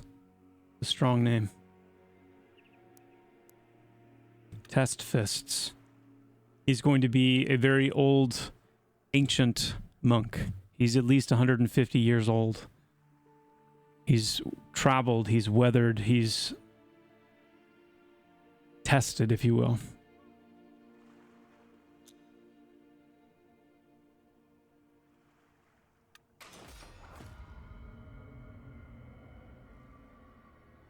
He is level 1. Test Fists. Yeah, or someone in modern times who has just turned 20. All right, I'm gonna do some of this off screen just so, but I'm gonna set myself to level 20. I'm gonna invis first so I don't look like I'm hacking.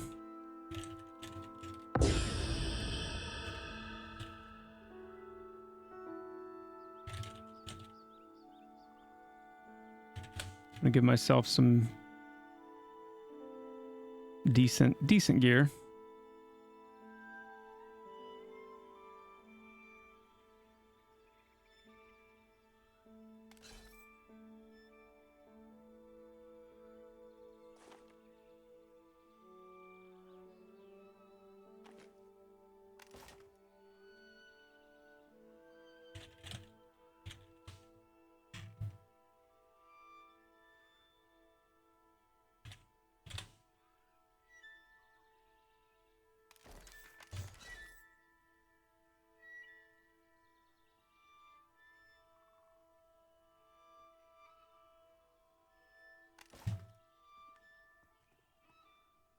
Okay.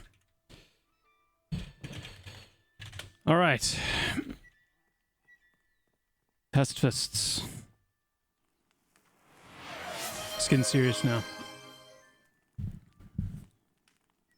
So, let's find a spot that is out of the way ish.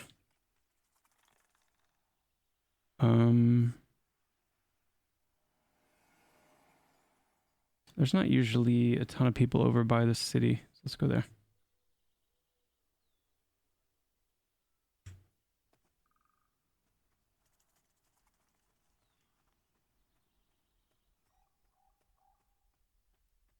So how do we want to test this?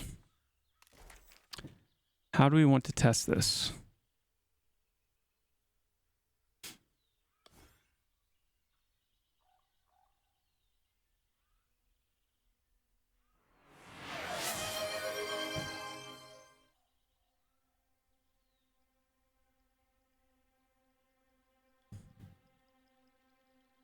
Hey, V-Trick, thank you so much for the 5 gifted subs. And Go-Go, thank you for the gifted sub as well. Let's try fighting a drag. Let me at least get elbow strike out here.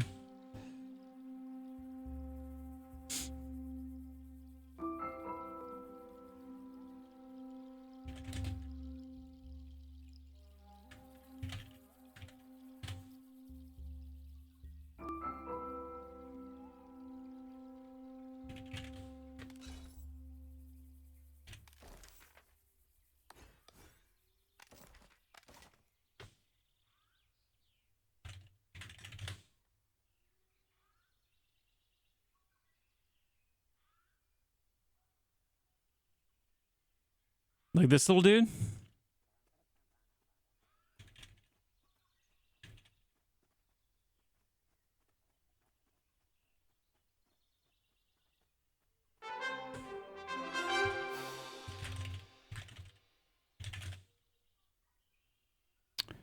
We do...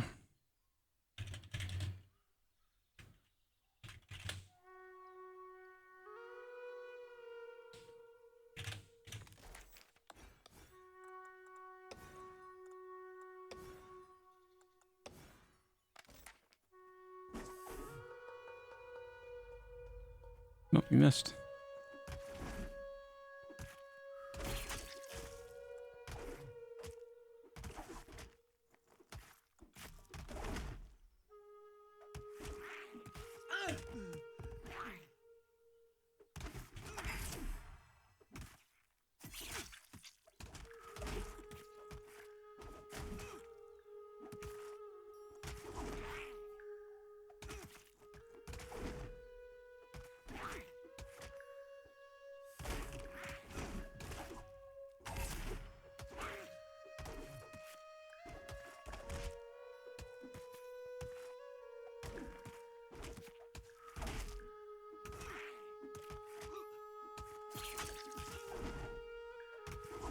I don't know if I even need a Tompa. Like, I feel like the fact that it's going the way it's going right now with the charged battle glove and the silent battle reps, that's already pretty telling. Yeah.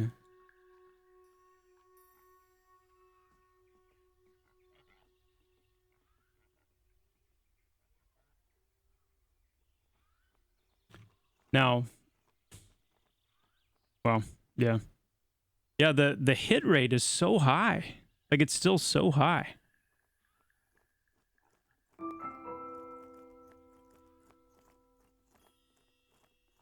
Like, I'm not even upset so much about like how much damage that I did, or like how long it took to get this thing down, as much as I am like how consistently it's hitting me. You know, there should be a lot more misses.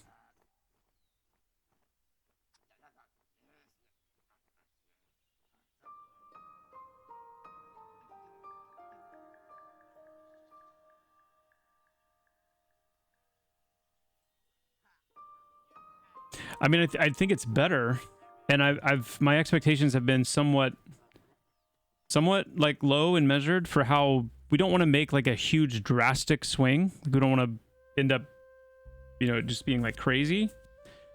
So we're trying to make very incremental measured steps, but I think I do think it's better, but yeah, it's still too like, I still feel like I'm fighting something my level. Like that's still how it feels, which is not how it should feel.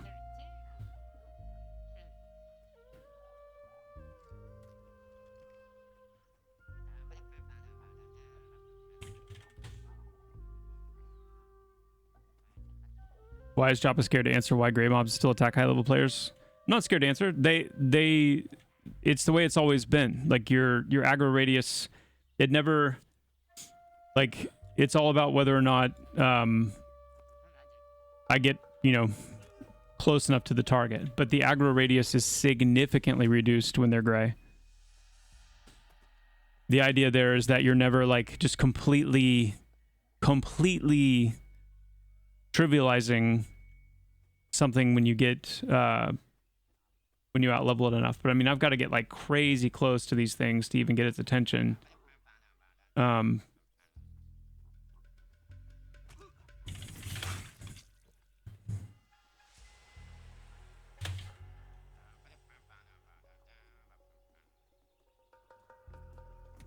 Oh, I was still bleeding. That's why I got mad. The Dire Lord, yes, it's like a melee tank. That's right. Yeah. There's no increase to your aggro radius if you sit. No, at least not yet. That's something we might do, but it's not in yet. But yeah, like when something is higher level than you, it will aggro you from further away. When something is lower level, its aggro range will be reduced. So that's why you'll see, like, if you go into an area where there's reds and they end up attacking you,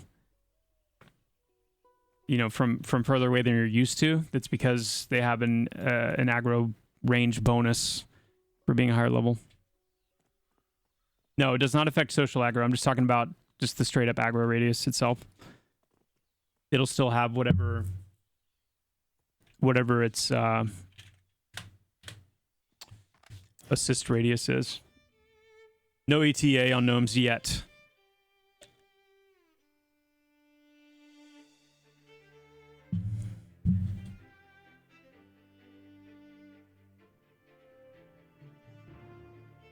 You found a dragon, nice.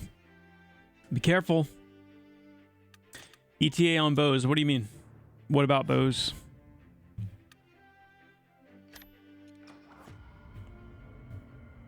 Yeah, Jindasi, that's what we were just taking a look at that. It's in, but it's like first pass in. It's like definitely still needing some love.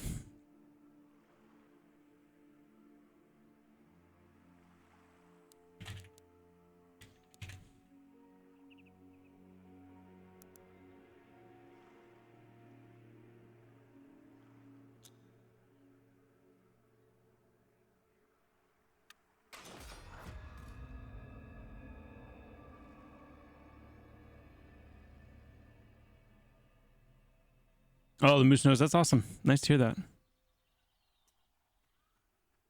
So bows and arrows being fixed, they're completely broken. I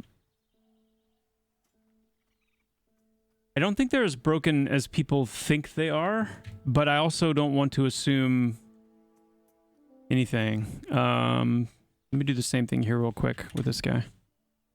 Do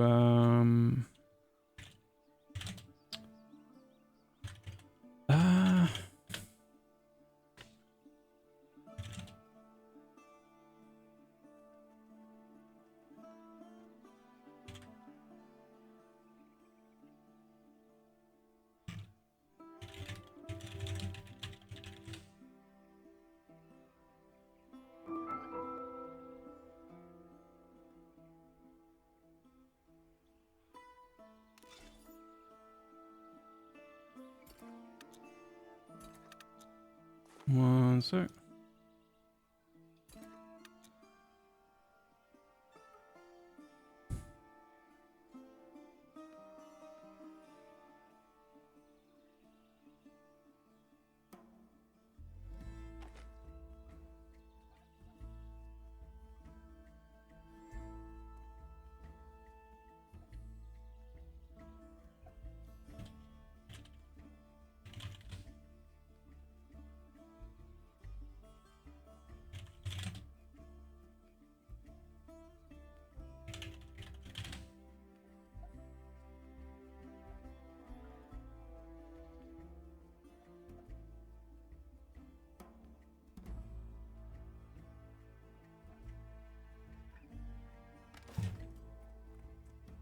Okay.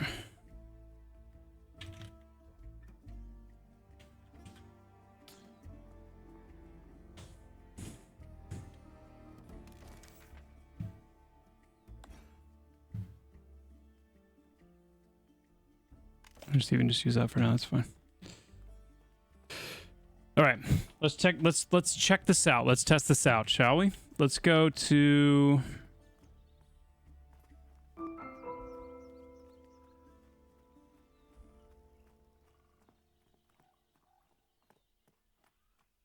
This armor is sick, by the way.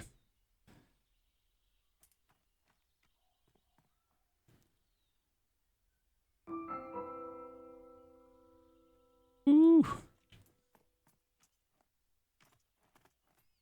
And then I tripped over the fence.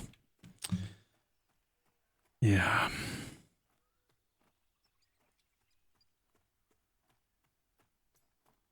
I know. I need to set up a training dummy. Or a few of them, level based. Yeah, Adel, you do know this class. You do know this class.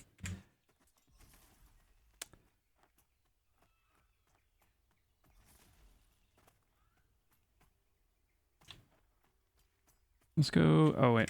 No, let's go a little bit higher up. I just want to get where I'm not going to be bothering anybody.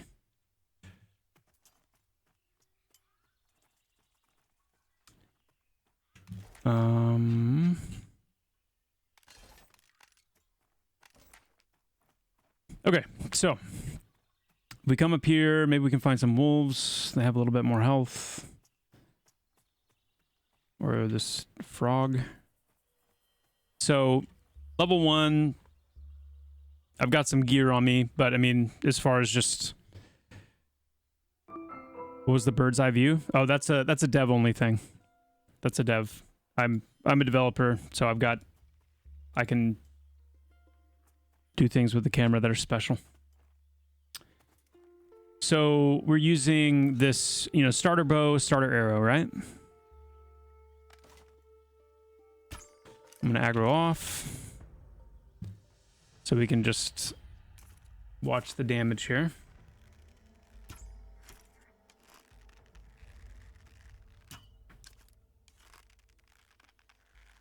Sorry, but you're now too big for follow dings. The first follow train took 90 minutes to die down. Seriously?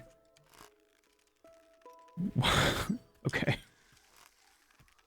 I did give up trying to read off the follows, even though I like thanking people for following the channel because it means a lot and it's a big deal.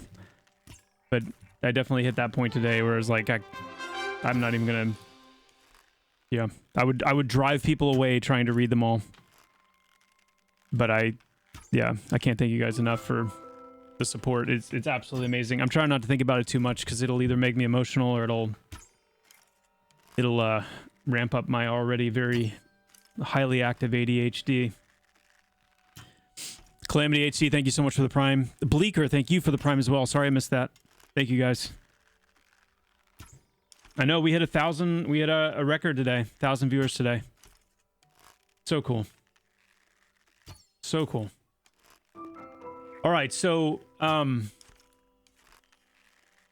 mean, honestly, I should probably be doing this at level 1 on just a level 1 target. Hit it more often. So 1 damage. Let's just get a few rounds here. 1 damage, 2 damage. 2 damage. Now I'm going to show you guys kind of what's going on, right? With this arrow, bow and arrow stuff, right? Right now, all the arrows in the game are... they're very low damage. 1 damage, 2 damage, 3 damage, things like that. They are working, but the arrows need to be itemized a little bit differently right now, and I'll show you what I mean. Okay, so 1, 2, 3. I think like 3 damage is kind of our max hit. This bow is a 3 damage bow. What I would like to see is, well, there's a few things I'd like to see. Number 1, I can't stand seeing critical hits for less than like auto attack damage hits. So the fact that I got a critical hit for 1 damage is like, triggering me a little bit. There's some work we need to do on crits to make them feel more like crits. What I would like to see and what's intended ultimately is that arrows are additive. So if this is a 3 damage bow, it should essentially make it a 4 damage bow. Or in other words, it should add a point, you know, of damage to my damage outcome. So I would like to be seeing 4 damage hits with this bow every once in a while, knowing that there's still a range. Now, to everyone saying that arrows aren't working, this arrow is currently in the game, the blood-soaked arrow. It's a 14 physical damage arrow.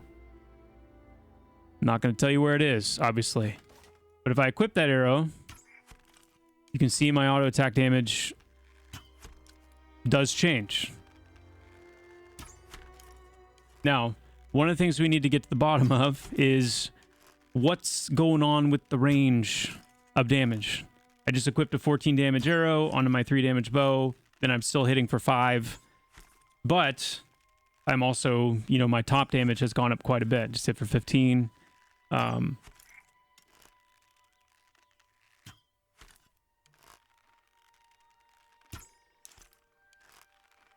Now let's switch back to the toad. So this thing's going to be, what, 2 levels higher than me?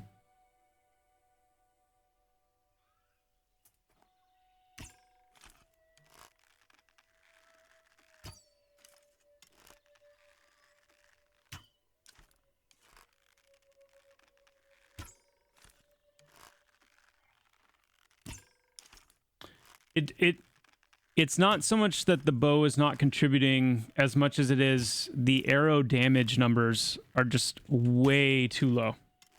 Way too low. So, for example, if I take this arrow and I switch to... Here's a 16 damage bow. Then...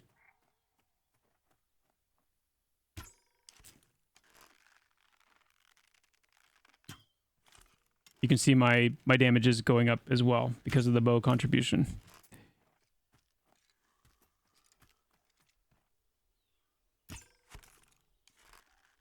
But then it still has that really bad low end. So it's I want to look at it further and see, like, the best bow in the game right now is the Chill Strike.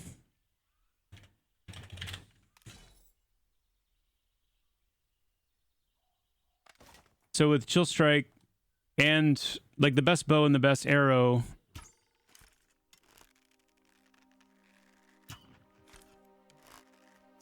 you're getting, you know, upwards of, like, into the 30s with your autos.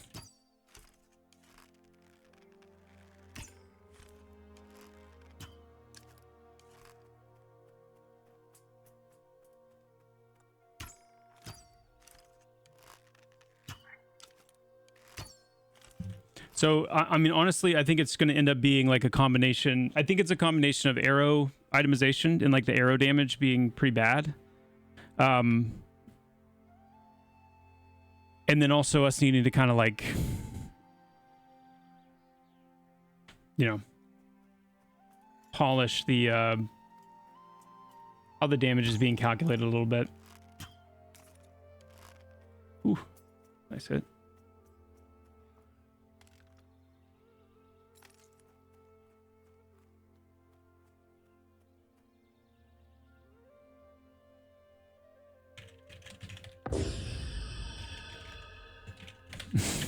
Can you give me that bow so I can test further? Indeed.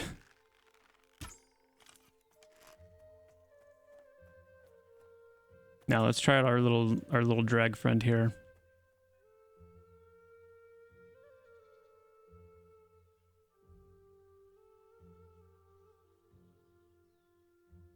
I wonder if I could... I don't think I'd be able to get...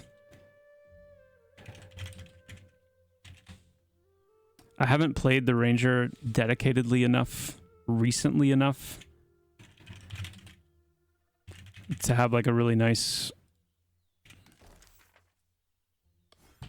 flow between like actually using engage and withdraw.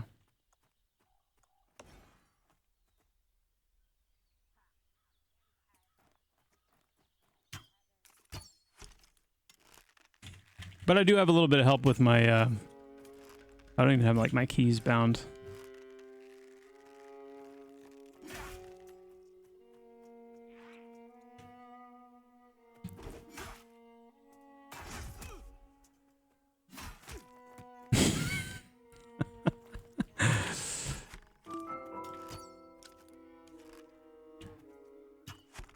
Yeah, without my key bindings, I'm nothing. I'm nothing.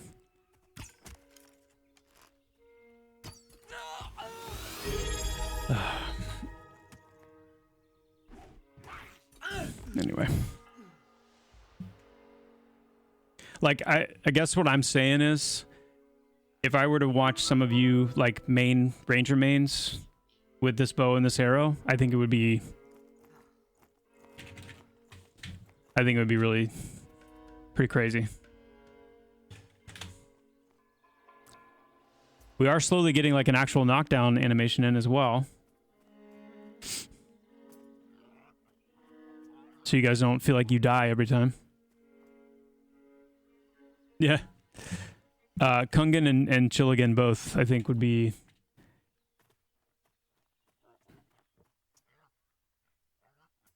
And in fact, I think there would be no shortage of rangers who would be willing to test this out, you know? I just have a feeling. Call it a gut feeling.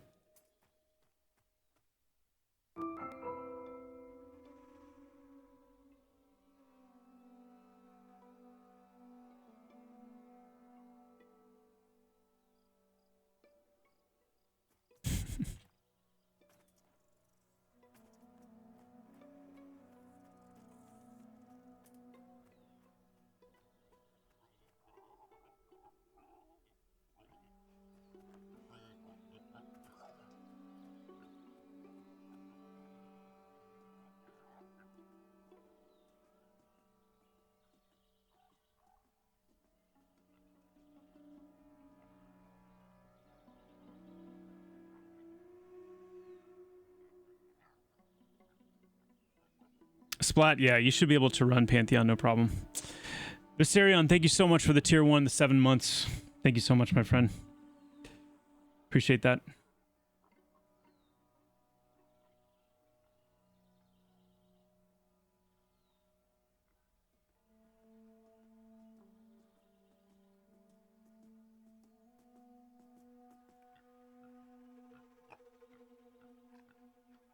Yeah, Addled, the root, like the rootedness with auto attack was done intentionally.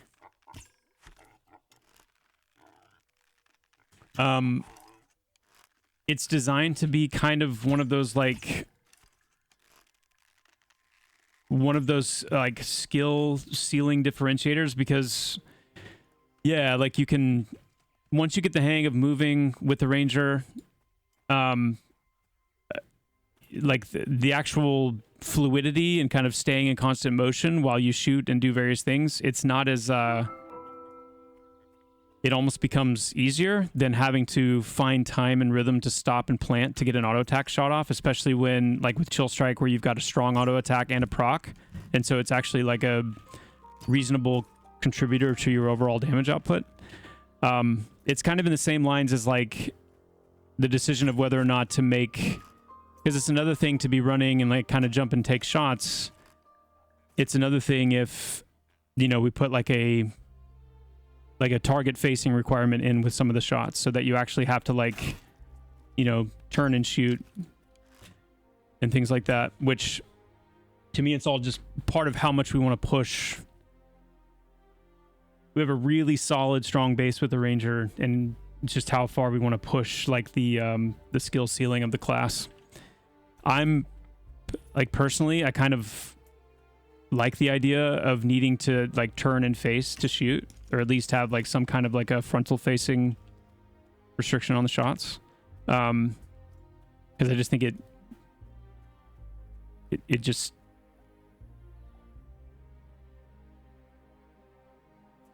The things that rangers can do it puts really maximizing the ranger in that threshold of like, you know, really getting a hang for some of that.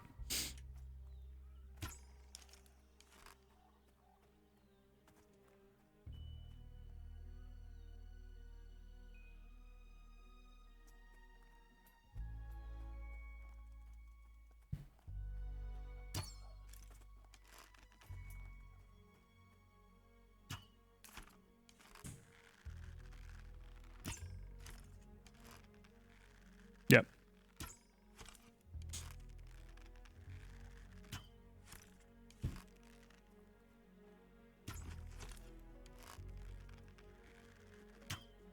The spacing is off with engage and withdraw, so I have to move a lot to do one or the other. Really? What do you mean?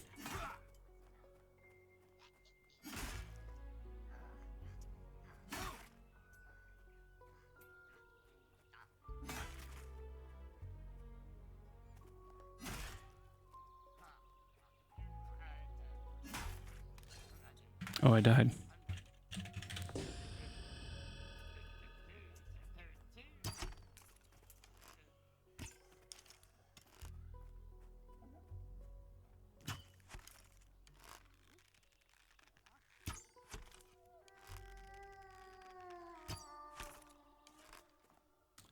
Heave, yeah, there will be eventually. Yeah.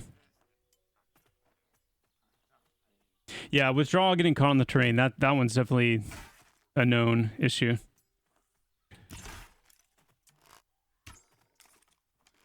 Seen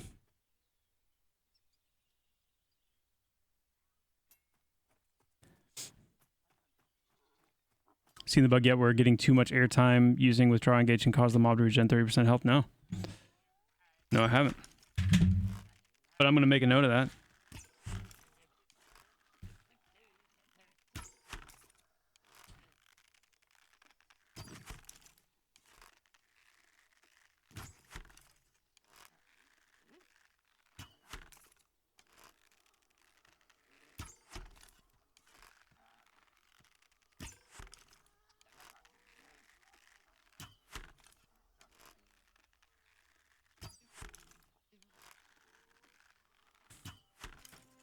You know, on one level, try and just as a general note for everybody too, like find ways to enjoy these kinds of like little weird, janky, broken, busted things. The day is gonna come where, you know, the game is like it's fully there, you know, like it's all working as intended, like it's all just kind of like really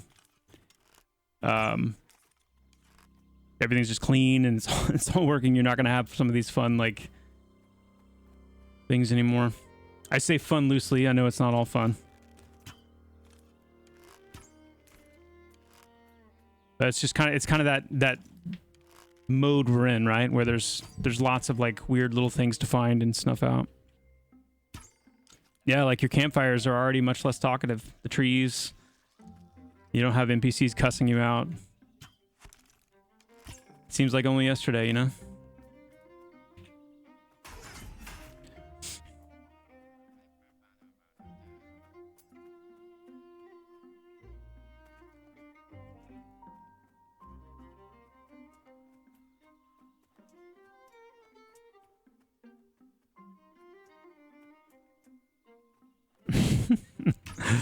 I know, right? Okay. So, we talked about the arrows and the bows.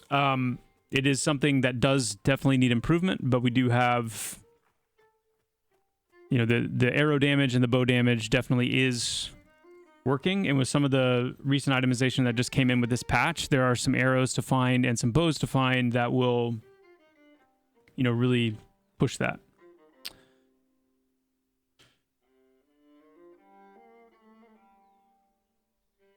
Yeah.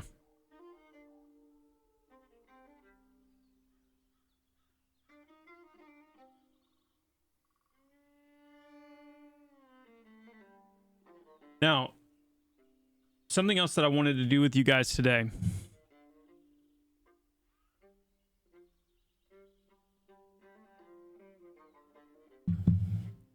Warrior kick requires weapon skill to work. So if you're working on a weapon skill, the kick ability will not hit.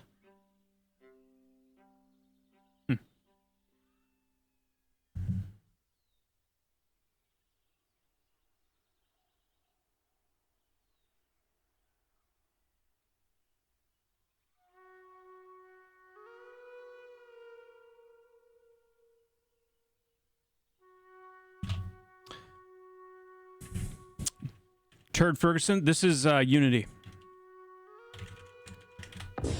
No, let's actually do...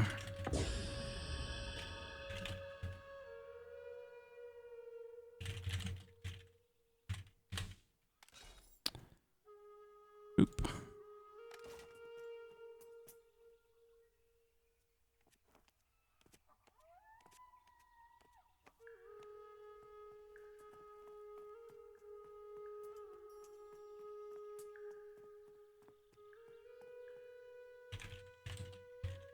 Yeah, nobody saw anything. Nobody saw anything. Oh, here's something fun.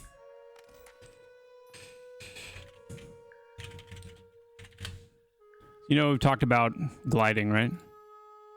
How we're going to have gliders in this game. Eventually. With the actual, like, you know, and where you're, like, holding onto the glider and gliding. For those of you that are new to Pantheon, maybe haven't had the joy of experiencing it yet. There's a lot of really interesting movement mechanics that we have planned. Gliding being one of them. And it looks a little something like this.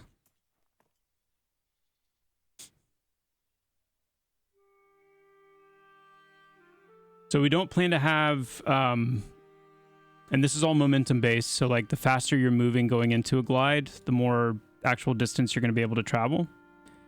And then it kind of slowly tapers off.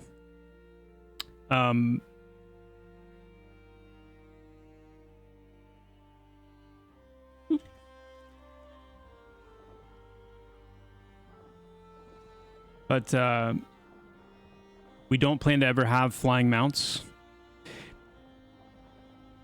It looks like slow fall. It's a little differently than it's a little different than slow fall. And the other aspect of it is it'll be subject to currents or to wind like wind currents as well. So you'll be able to, you know, kind of glide into wind currents, but it also, I mean, you don't have to glide on like, let's see.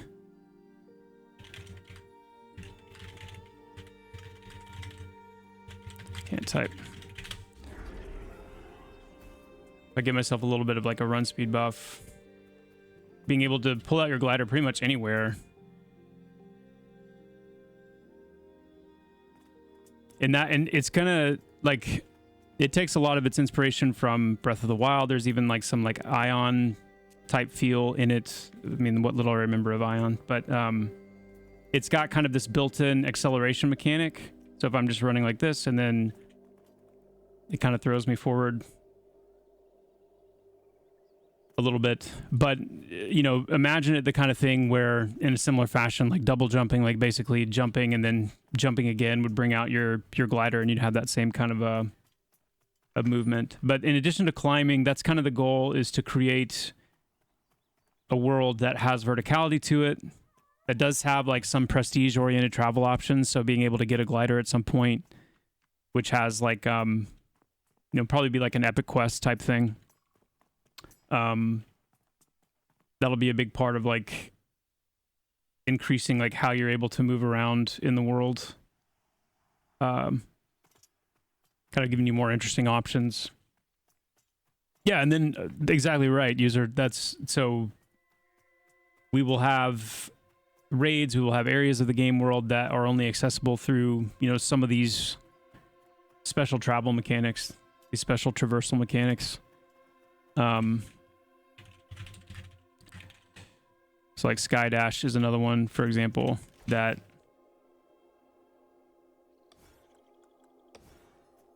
so a Sky Dash, it's more of like kind of a midair falling, but I can... Oh, hold on. Are we working?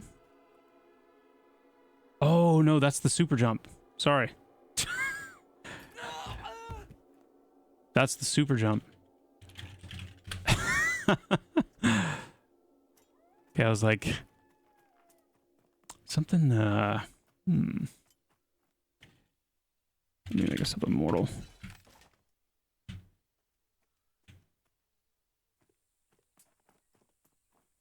Okay, so wait a second.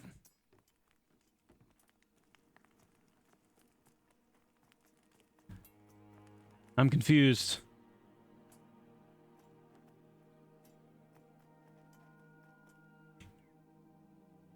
That's really interesting. Okay. So it's like... There it is. There it is. Obviously, it doesn't have an animation or particle effect or anything to it, but it's got a really weird upward... it's also momentum-based, and I guess the velocity of the jump is what's making it go up, but it's essentially your primary direction, and your primary direction's velocity determine where you go. So if I like jump to the side like this and use it, then I'm going to move to the side. If I'm jumping backwards, I'm going to actually be able to kind of move backwards. If I want to go forwards, then I'm able to do that. It's meant to be this kind of omnidirectional maneuvering that you can do in midair. Even while you're falling. It's when I've been testing with it and stuff, it's saved me many times from a falling death by being able to sky dash into a wall and climb. But why? Why not? You know what I mean? We wanted to create an MMO that like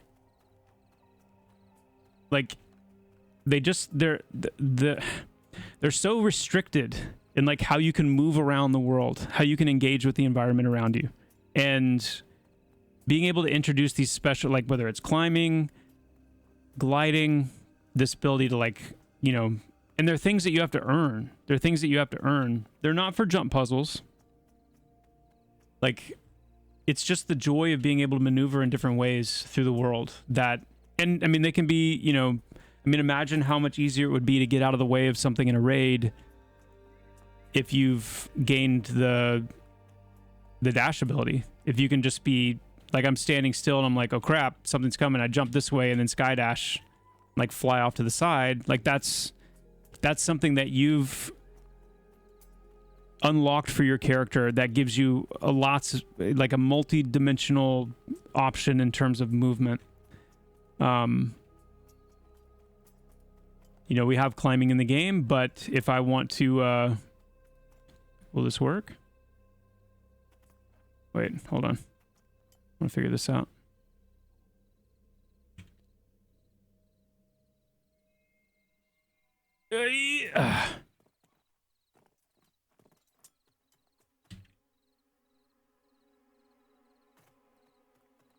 And it's like, it's just that whole next, that level of like prestige, right? Where if you see somebody in the game world that's able to move around like this, and of course it comes with like, you know, a cool animation and it looks like you're actually dashing through the air and there's some like a cool particle effect, and you see somebody able to do that, you're instantly going to be like, first of all, it's really cool you can do that in an open world MMO that emphasizes exploration and kind of slowly opening the world as you go. But it's also like, I want to be able to do that. I love that kind of stuff.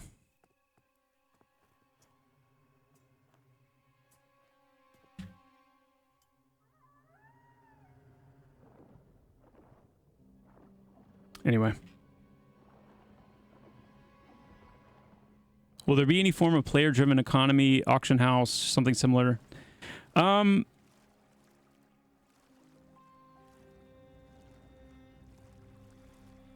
We're kind of on the fence about an auction house, to be honest. Like, it's on one hand, it would be really cool. For things like crafting resources and, you know, the ability to move goods. But on the other hand, like, I'm really torn on it because of the effect that it would have on the social interactions in the game. Yes, it's a little clunky. You know, it feels clunky. It feels older school to have to, you know, go to, you know, actually go meet people to trade. And I'm not saying there's not things we could potentially do with that to,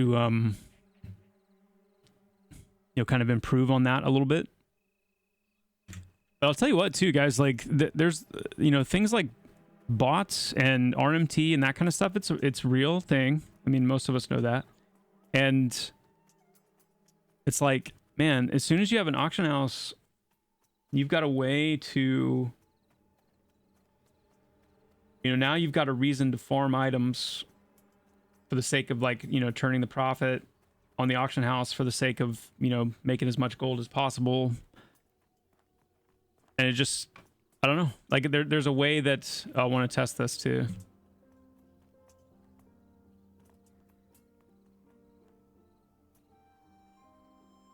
Here we go. Will I land on collision? No. No more collision, guys. That's scary too. Like, man, you fall deep. Oh my goodness. Which way's up? This is what I love. This is what I love about... This is the kind of water that I want. I want people to experience thalassophobia in this game. Pantheon is not going to be a game where, like, the underwater, like, water content is just like overland content underwater. Absolutely not. Pantheon water is going to be scary. It's going to be deep. It's going to be dark. But it's going to be rich with, like, exploration. There are going to be underground, like, underwater dungeons. There's a whole climate related to water being pressure. So pressure climate. Like, the deeper you go, you'll start to see, like, cracks in the glass of your screen kind of thing. Yes, there's going to be sharks. There's going to be fish. There's going to be, you know, sea dragons, leviathans, like the whole, I mean, it's like anything that you can imagine that's terrifying is going in the water, because that's how it's going to be. Like, I want you to stand on the edge of water and, like, feel the decision to get in it. Like, here we go. And that's part of making, like, ship travel, once we've got that in, all the more compelling, you know? You're just going to take a boat out in the middle of nowhere and say, like, do we want to just hop off, dive down, and see if there's something down here? But Subnautica is a huge inspiration for how we want to handle water in this game. But it's also harkens back to EQ. I mean, EverQuest was filled with, like, legends and stories about things that existed in the water in various places. Some of them true, some of them not. The legend of Megalodon and Lake Wrath, I think, is one everybody who played EQ probably remembers. By the way, tip: be very careful if you try this yourself. And it has to be on an edge that's pretty, like, straight chiseled. But if you move towards the edge while holding shift, which even as I say it, I think feels scary. I'm actually just realizing this, okay? I use ESDF as my movement keys instead of WASD. I also... My shift is bound to my mouse, so I don't actually hold shift to sprint. For those of you that hold shift to sprint, I can see this being very scary. But if you hold shift while you move towards an edge, that's like a sheer edge, you will grab it and basically turn yourself around to climb down. Of course, I'm not finding any good examples. Most of the time, that's what happens to people. It doesn't work, and they just fall to their death. So that's why most people don't do it. But I do need to show it, just so you'll know I'm not making it up. Am I going to be able to show it? Is it going to work? Wait. Does that have something to do with it? Oh, maybe that... Never mind. That's not a... I don't think it counts that as a climbable surface, actually. Hold on. We're gonna... Is the game worth buying? I think so. Yeah. Java just ensured thousands of fall damage deaths just now. Literally. I did. Hold on. What was I going over here to do, by the way?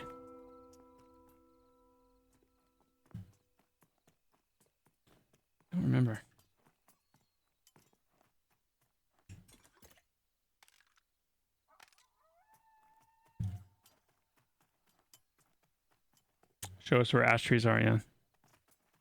Yeah.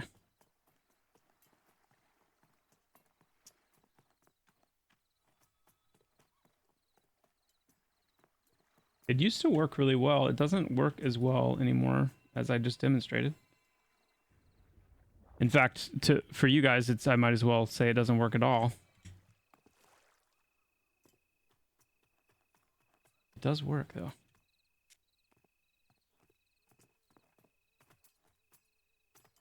I feel like I'm getting trolled right now.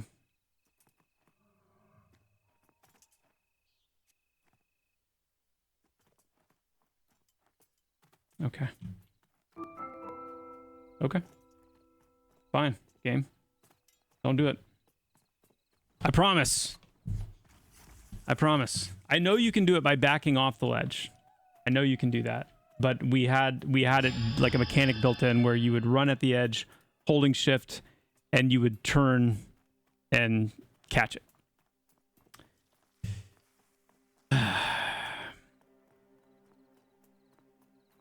It could be.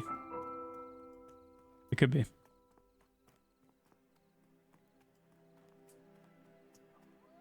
Okay, what oh yeah, I know exactly. I remember now. I know why we came over here. But I need to make sure that there's no one here. So here's what I wanted to do with you guys today, okay? I wanted to do some dreaming, some brainstorming.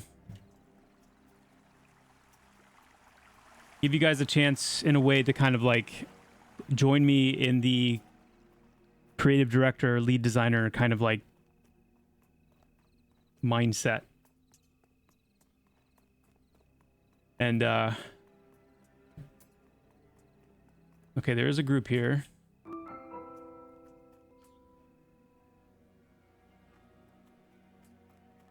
They're probably freaking out right now. What's this guy doing? So instead of doing it with actual like pop NPCs, I'll spawn a couple and show you.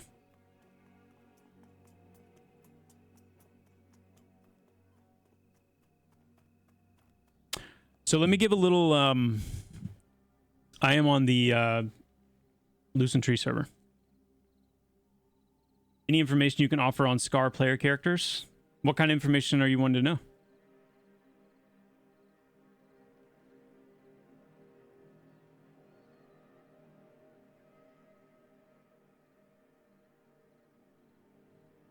The different arrow types will do different things, yes. Yeah. Oh, when? That I do not know. I do not have an ETA on when. The only thing I can say with certainty right now is that the gnomes are next on the list. But even with the gnomes, I don't have like a strong ETA on when they'll be done. Scar is one of our player characters. It's one of the races that you can choose when you create a character. We'll do a Druid ability showcase soon.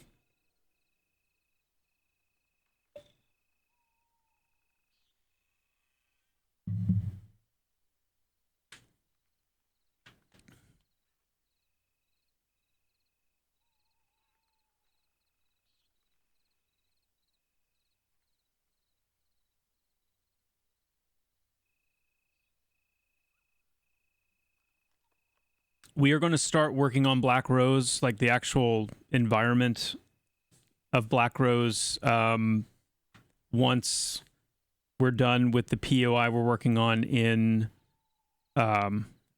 Eastern Plains, which is very close to being done.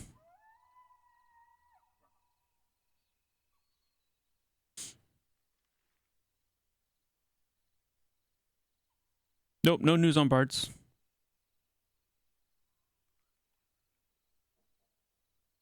Yeah, we got to scrape that chrome paint off good.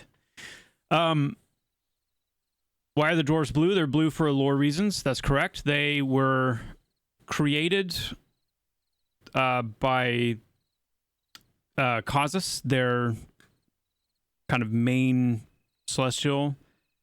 kind of the creator celestial, the head of the Dwarven Pantheon. They were created by fusing ice and stone together, and that fusion is what will kind of create the palette constraints for their skin tone. So they'll be the bluer tone and more of like the icy glacial kind of themed tone, all the way to more of like a muted, very muted, like flesh and stone kind of a color. Yeah, Mr. Steel Rose, they will.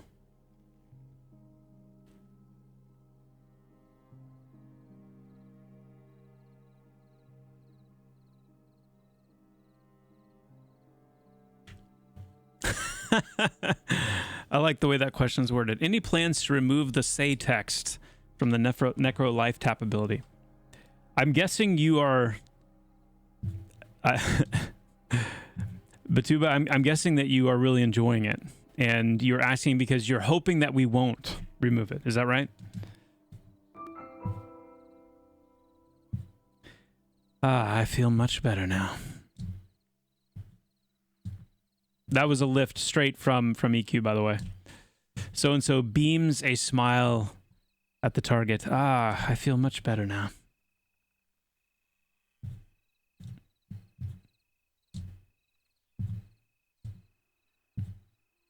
Baydal, awesome. Thank you so much for sharing that.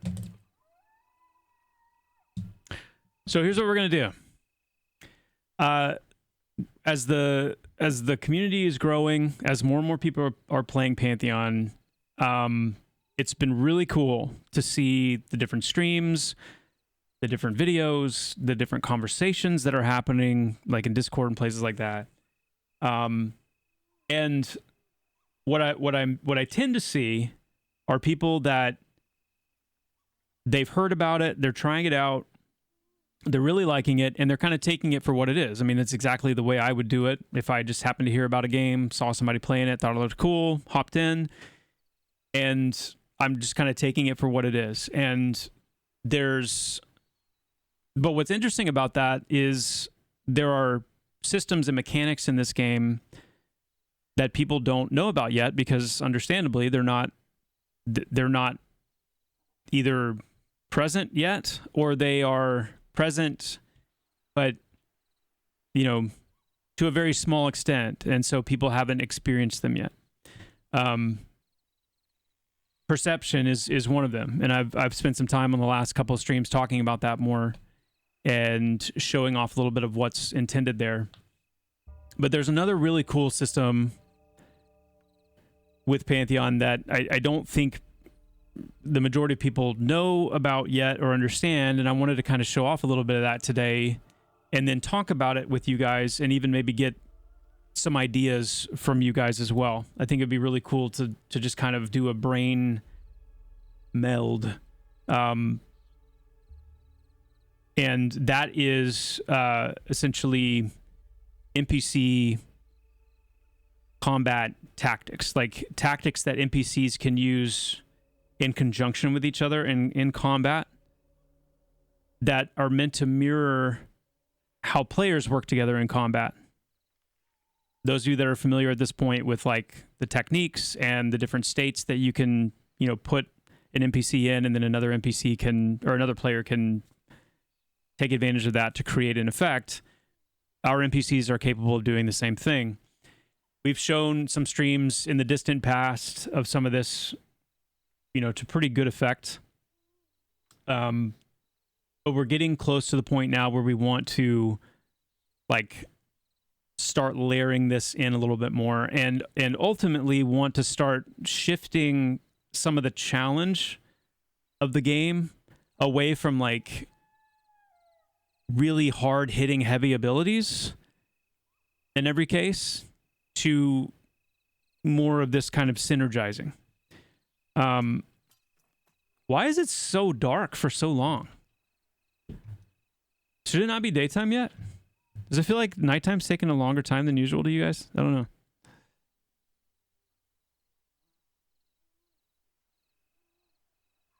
Yeah, I guess it sounds funny the way I said that.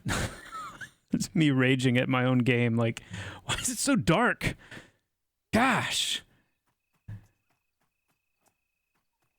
This sucks. No, I just thought it would be... I thought it would... It just feels like it should be daytime by now. Anyway. Clip it. Oh, I love it too. Yeah, don't get me wrong. I love the darkness. And it'll be cool, like, you know, Waterloo here. Eventually, the Darkmer is going to have really good nighttime vision. So, if you're somebody that really is not enjoying the darkness, then that'll play, you know, into your decision of what race you'll pick.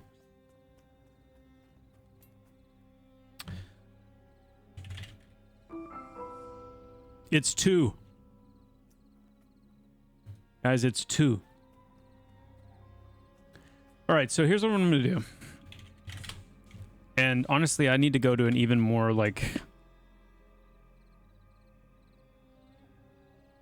I really don't want to, like, mess anybody up here.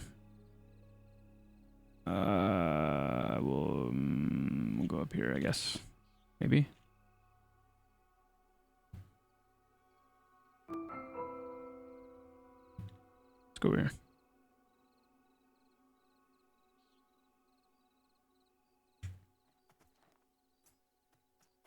All right. It's a little bit brighter up here too. So, I'm going to give you an example.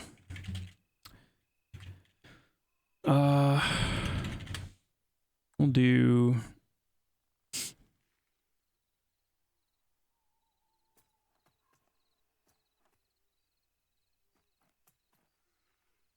Yeah. Get a quick blade out and a monk.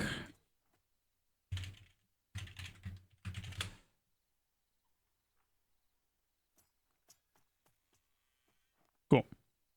So, this is an example of 2 NPCs that have been set up to work together. Okay? And hopefully you will, without me really even needing to explain, I'm just going to like aggro on, let them wail on me a little bit. And you can see it happen.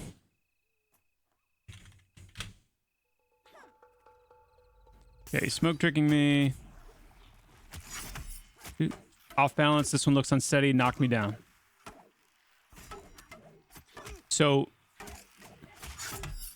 we're going to let it play out one more time.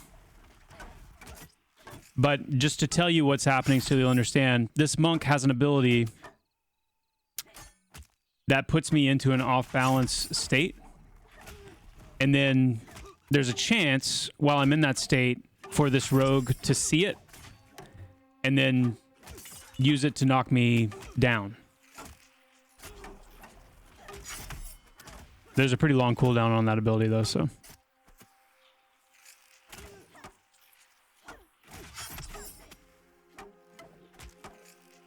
See? And the cool thing about that ability is it will only use that ability, that knockdown ability, if I'm off balance. Wood strikes bone. Boom. This one looks unsteady. You line him up, I'll knock him down. Yeah. Very basic example. But it gets the point across. And then, you know, you add the flavor on top of that. Yes, this mechanic is in the game. Yeah. But I'm showing it for, because I think there's probably a significant amount of people in the community that they've not seen it, or they don't, you know what it is. We have, you know, spent some development time over the years building a pretty deep framework for how to, you know, make our NPCs kind of aware of what each other are doing, and then able to capitalize on that against players. And the goal there is to create synergies with NPCs and to use that as kind of an additional dimension of challenge, so that we don't have to rely on just outgoing damage. We don't have to rely on just, you know, well, we need this NPC to be harder, so We just need to give it more damage to do. We want to come up with unique and interesting synergies that add to that challenge. And it, that's only going to make things like crowd control and things like that more important. And then also just learning the game, which is part of our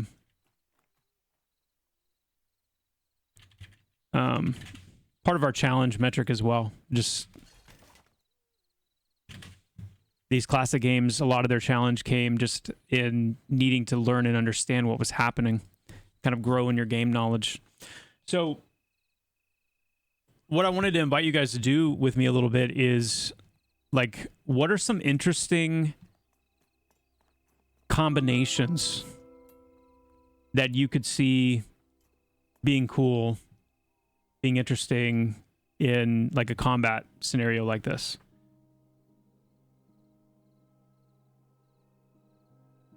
Some of the ones we already have. So we already have NPCs able to wake up allies out of mez. We have NPCs that are able to knock somebody a large distance away, and then another NPC that will respond when a player that they're in combat with is a certain distance away, and then have an effect on them, either to pull them back in or to root them.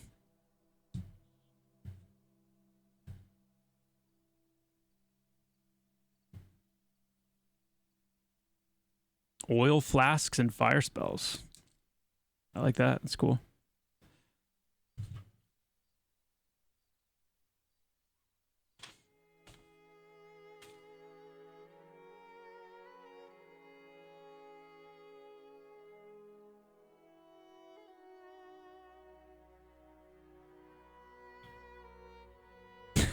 Grapple the nearest priest player and jump off the cliff.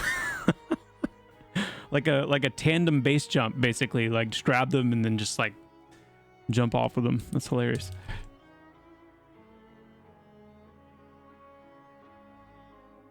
Knockdown and drag. That's a cool idea.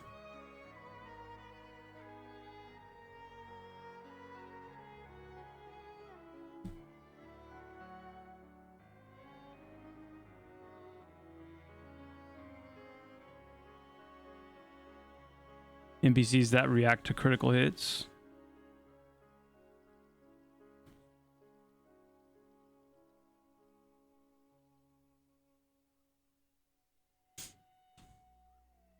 Sleeping the tank and fearing the rest of the party. Oof. We saw a little bit of that going on today in that first Mr. Zeke's group that we were watching, where the bone charmer like feared everyone, and then while everyone was fleeing, summoned his undead pet. That was pretty cool. But yeah, a sleep and then a fear. Ooh.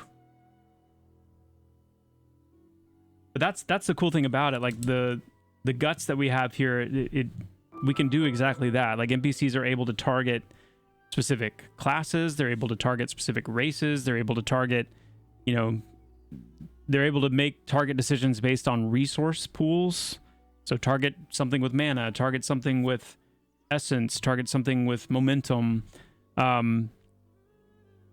Certain amounts of those things, like target, the nearest player that has, is missing 50% or more of their health, or we're able to target players while they're casting. NPCs are able to know when players are casting, and so we can set things up for them to wait until someone's casting and then respond to it. Water and lightning, yeah.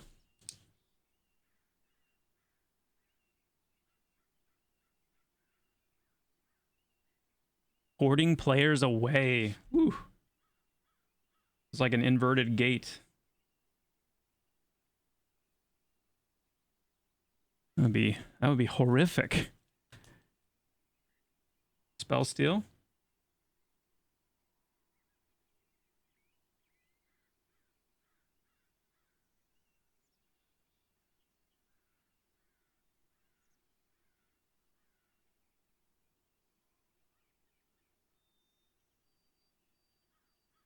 How many of you like? How many of you are even imagining being the recipient of some of these things, though? Like, imagine being the recipient of being like gated to the bottom of a dungeon. I imagine a fair amount of you would be immediately on Discord, like, what?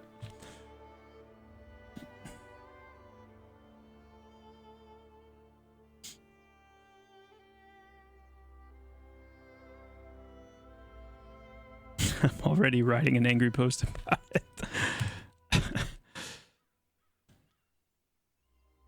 Yeah, mind control. Yeah.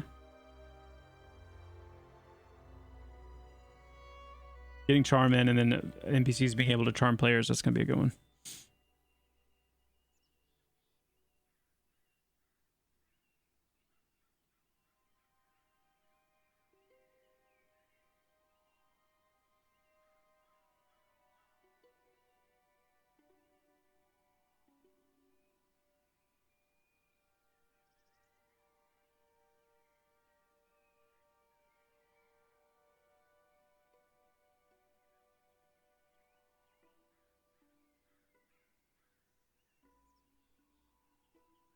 Hmm.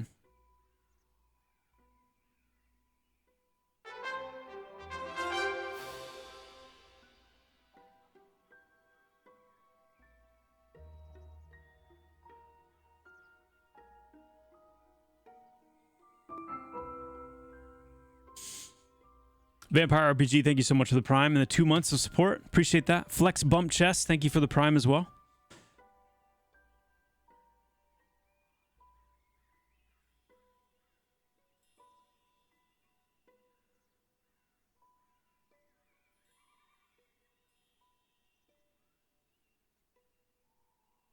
Yeah, epic level goblin. That's one I really want to see too. I want to have taunt on NPCs actually function as a taunt. Like, it forces you to target that NPC for a period of time.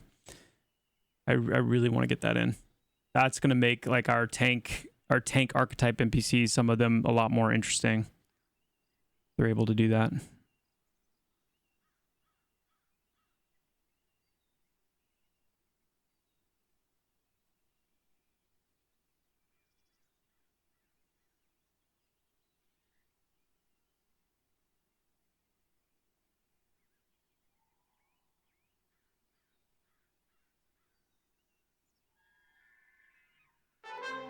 Oh, like a phalanx formation? That's a cool idea.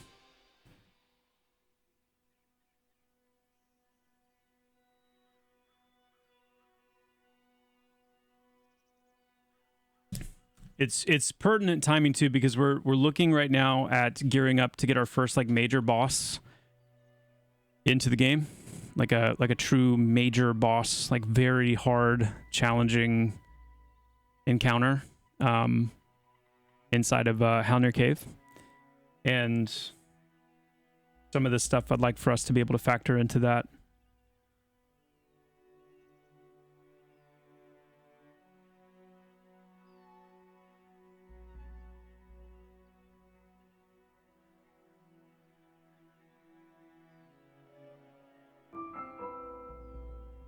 Traps, yeah. We need to get more NPCs using traps. NPC traps and NPC stealth.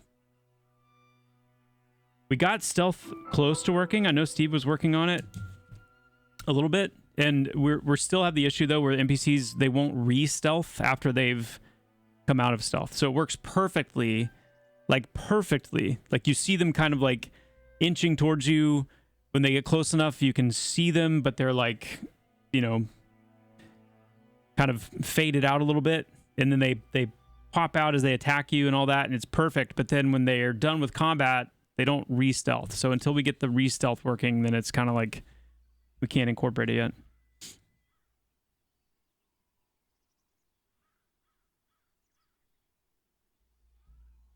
Something that keeps a tank from holding aggro on 2 mobs at once.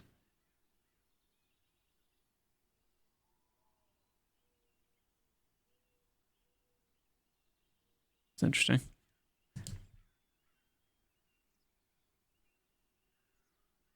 Oh, Kiwi, you are describing exactly how it worked in EverQuest. So in EverQuest, when you got blinded, When you were blinded, your screen just went black. I think you could see like your UI.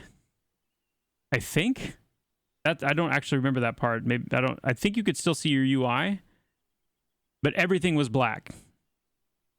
It was pure black. Yeah. So there you go. Like literally, it was pure black. You could hear, and that's it. And that's exactly how I want blind to work here. Like that was awesome. That was terrifying.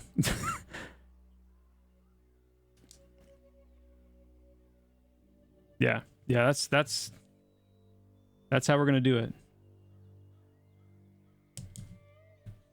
Steve, if you feel like you want to take a shot at that, like that would be something really cool to get in sooner than later, like a blind status where it just literally your whole screen is just black, like just a solid black overlay.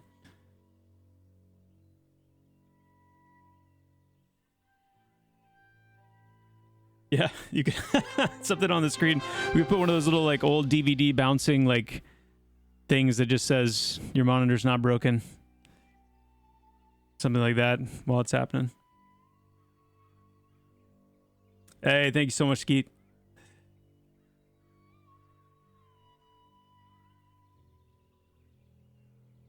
Oh, it was miserable, but it was terrifying. Like, ugh.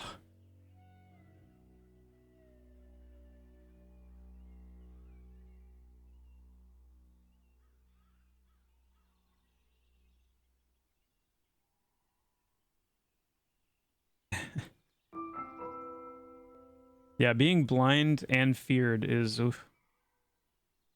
Does this game have in-game achievement and cosmetics? No, not currently. We do plan to have achievements.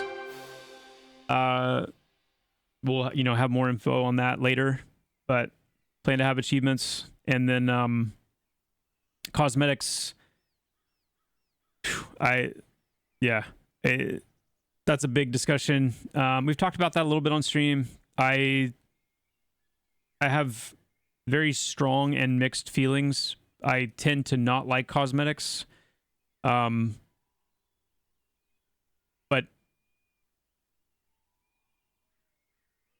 I think there's a way to potentially do some things related to cosmetics that feel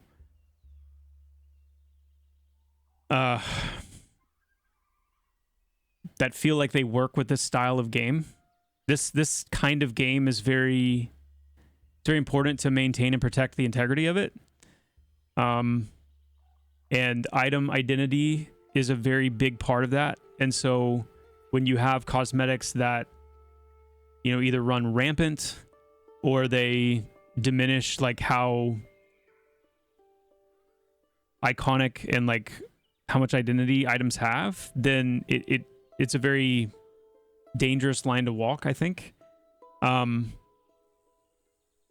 But that being said, we do plan to have a housing system. We do plan to have a boat and sailing system with different, houses and different boats and various things like that. And I think there's a lot of potential cosmetic options there that would be, I think those would be two safer areas to consider something like that, especially if it's in some way connected to like in-game achievements to some extent. I don't know. But yeah. It's a big conversation.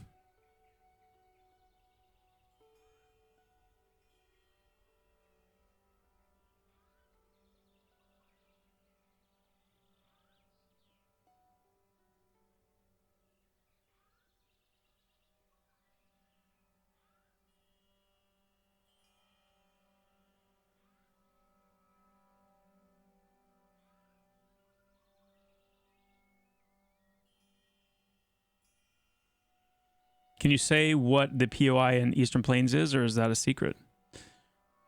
I'm not gonna say, I'm not gonna explain what it is. We can maybe go try and take a quick look at it though from a distance. We can take a quick look at it. Let's do.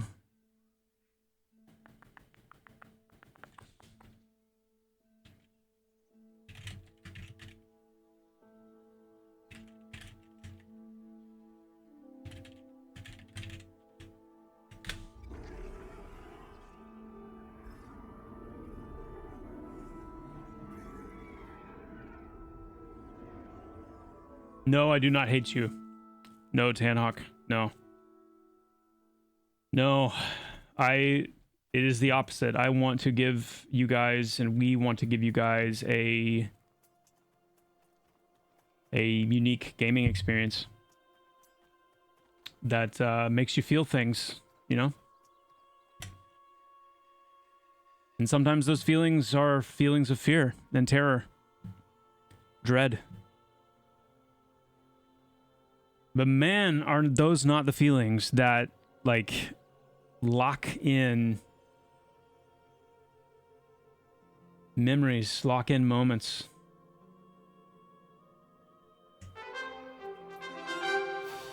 You know?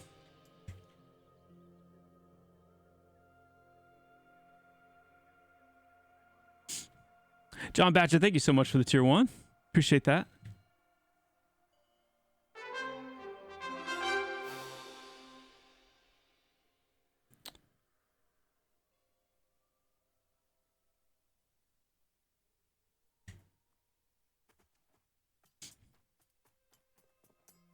Your call, thank you so much for the prime.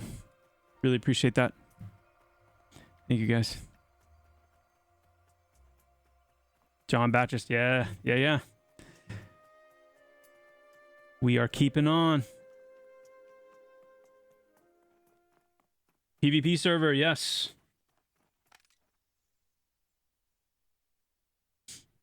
The PvP server that we are aiming to be launching out soon. And by soon, I'm hoping that we'll be able to have it up next month.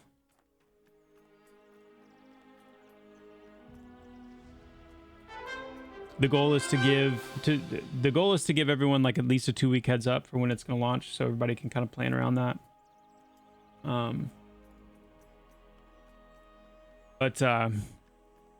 Yeah. No roadmap yet, but it's something that we're working on. They're not placeholders, Dark One, but they do still need some work.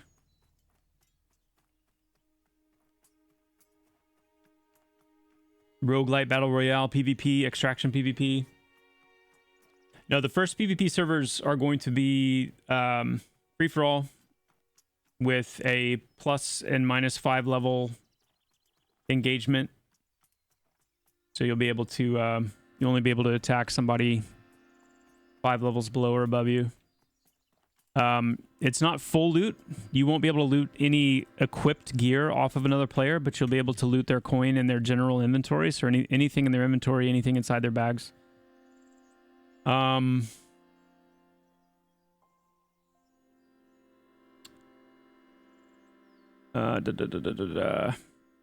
There will need to be a low-level limit to engaging in PvP at all. So the plan right now is for that to be level 5, so you won't be able to engage in PvP or be attacked, you know, in PvP until you're level 5.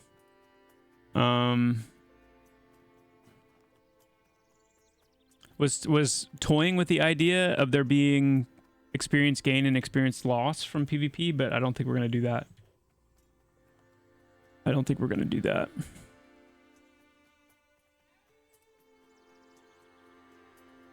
There won't be friendly fire for groups or guilds, so you won't be able to attack anybody in your group or in your guild.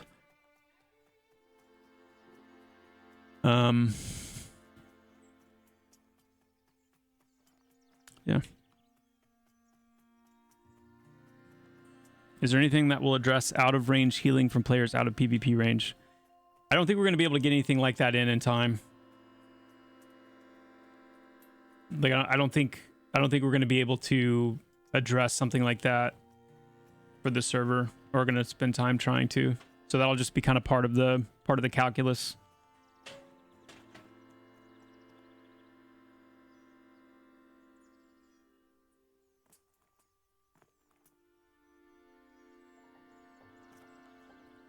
Dueling will eventually be added to normal servers, yeah. Just not anytime soon.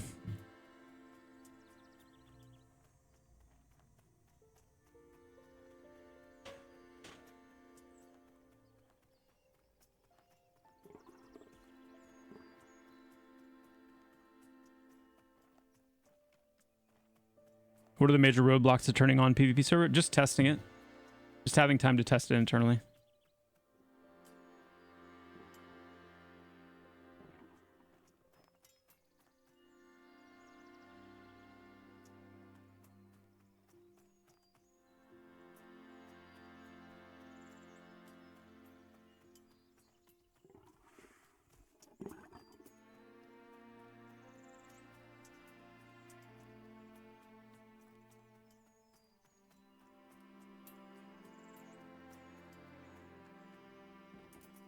Excuse me, everyone. Sorry about that. Excuse me.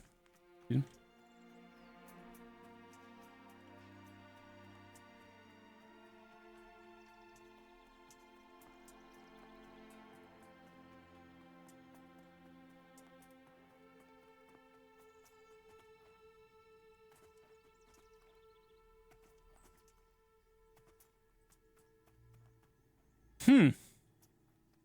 That's interesting.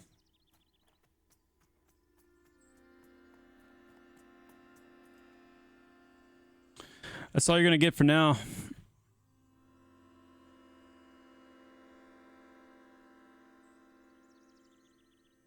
Obviously, there's still, you know,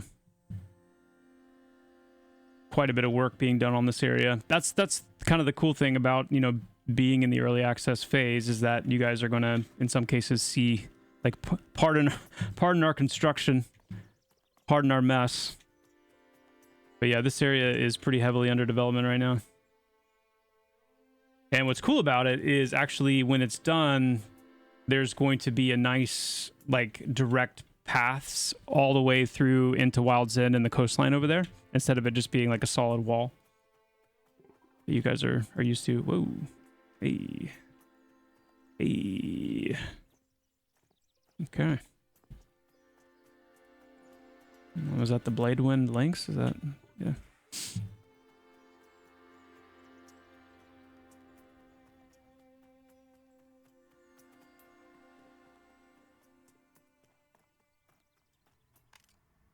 What are the big faces carved into the mountains? That is in-game lore, my friend, and I will not spoil it for you. I will not spoil it for you.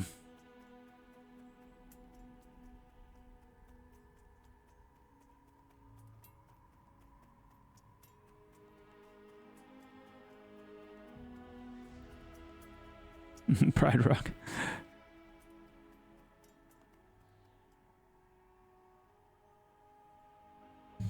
Shades, if I knew, I would tell you. I have not been invited yet either.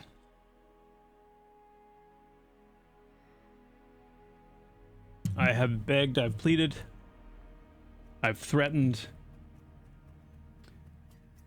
and I still have not, I still couldn't tell you what's going on in there.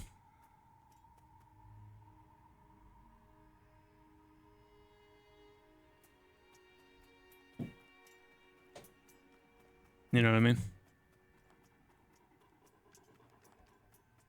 Yeah, Perseus. Oh yeah, 100%. Yeah, that's the kind of stuff.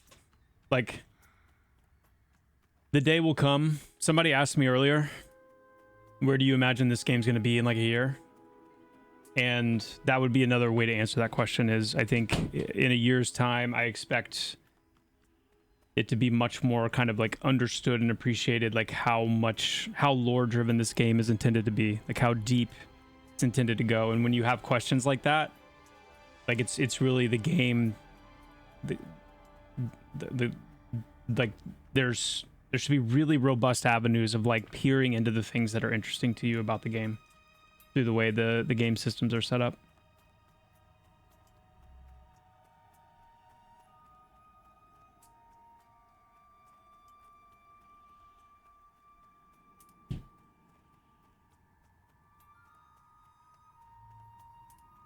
Ezo, name spawns need buffs, please. Killing placeholder for hours to then not get the drop you're looking for feels terrible. I definitely am seeing more like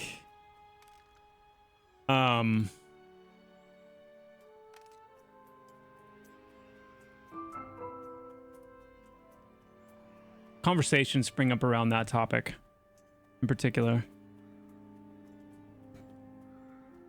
And you know, there's definitely like, it seems like there's kind of like two camps emerging on that front. One very much like, hey, love it, you know, love it, because it is very, I mean, that's a very classically inspired approach, right? Like it's you're contending with two things. You're contending with spawn rate, like just how likely is this thing to spawn at all, and then you're also contending with drop rate. And when you have something that has a small hey, look at the lift.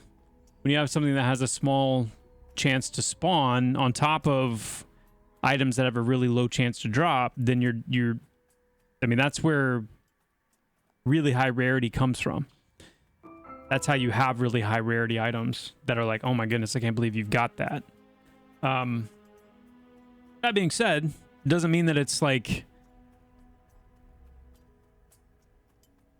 the current numbers that we have and use are necessarily where we want them to be yet. How rare. I mean, I've talked to you guys before about like some of my least favorite camps in EQ being, you know, NPCs that had like a 10% spawn chance, and then items that had the item I was looking for had a 10% spawn or drop chance. So it was like, ugh. But that's what makes them rare, and that's what makes them valuable. And that's where I'm hoping that over time, like that, honestly, that's something I've been wondering about a little bit, is like, how is the economy in the game feeling? Like, how many items, I don't know if we've gotten to that point yet where like people I know that are running in like static groups or guilds that are trying to like kit out, you know, the guild, if there's necessarily like, you know, I don't know how many things are being offered for sale right now in general, but I've been wondering about that. You thought coin was just to look at? I mean, I don't know.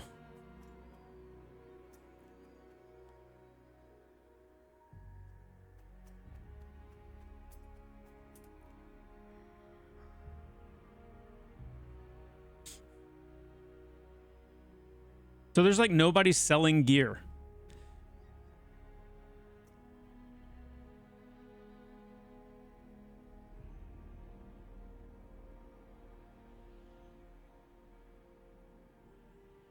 No, no, because none is dropping.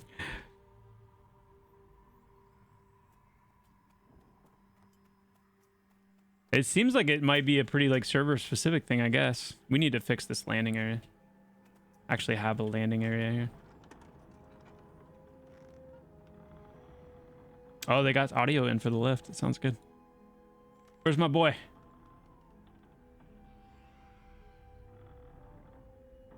I don't see him.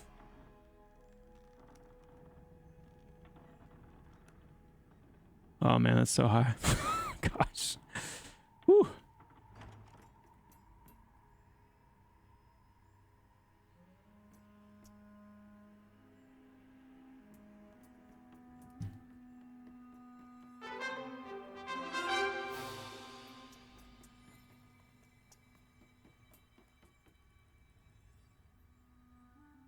These are supposed to be spinning too. I'm not sure why they're not.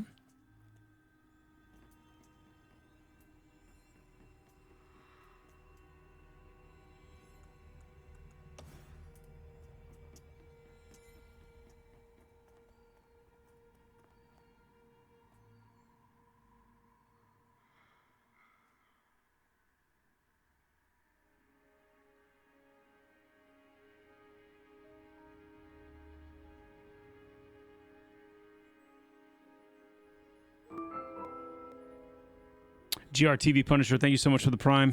Tom Riker, thank you for the Prime as well. Appreciate that. I am not gonna make it to the edge. Not even close.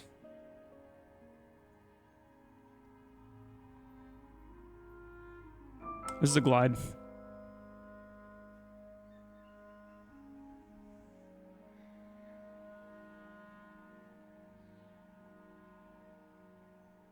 Yeah, Joss Nation. That's another big like content area we've got focused coming up soon. Yeah, this is just the test glide mechanic. This is not the full glide, like, you know, actually having a glider costing endurance. This glide does eventually kind of stop like the forward motion a little bit.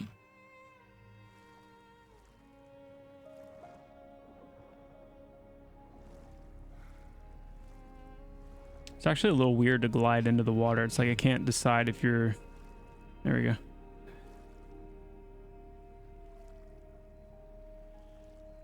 Because I think it's dependent on footfall.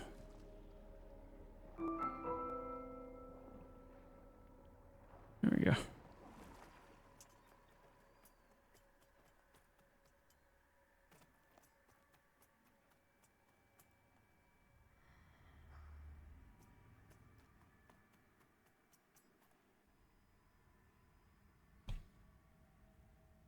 Yeah. Yeah. One of my favorite early EQ spells when I was a kid playing Exploring was Common Lands and Nectalos Forest. The Necromancer casting Dead Man floating on me, or getting the Levitate spell with a little bob up and down. Are we going to have spells like that too? I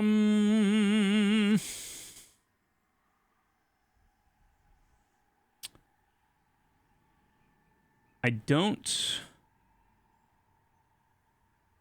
think so.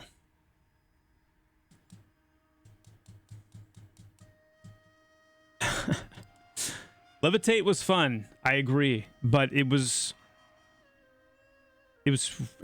really broken. Like it wasn't quite flying mount level, but it was broken.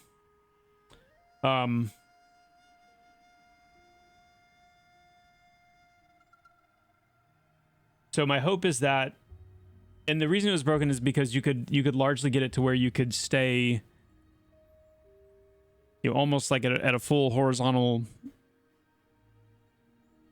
like you would never kind of lose your height, you know? So again, not quite like flying mount level of world breaking, but it was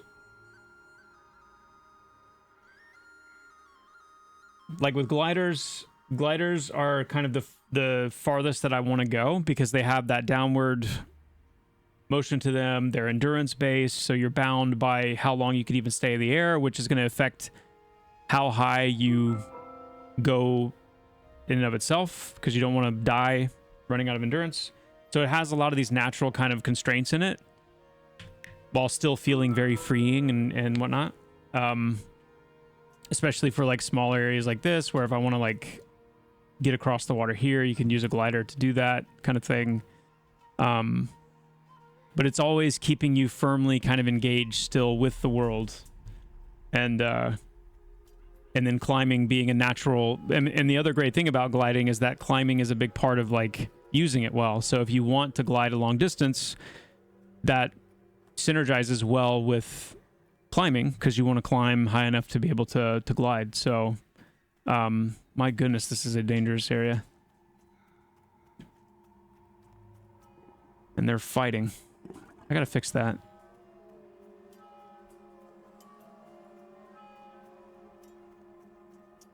Yeah, Kaipiro, I envision it working really similarly to the way that it does in Breath of the Wild. That's how I'd like for it to work, because I just think it feels really good. Feels really good in that game, so might as well hello? There we go. Yeah. Not yet, Harsh, no. We didn't want to rush out a solution for that just yet, until we feel like it's really ready.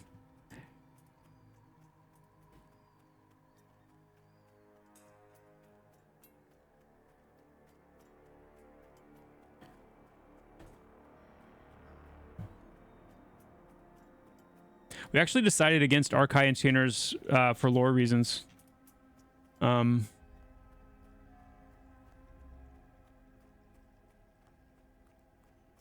they were like, as a race, they had their history of like essentially as a whole race like being enslaved for, you know, such a long period of time, and like how oppressive that was. And so the enchanter being very like charm and coercion and kind of like the whole like forceful will domination of like the mind and things like that, it kind of ran against the grain of like their cultural history. So again, the very lore driven reason. That is the reason.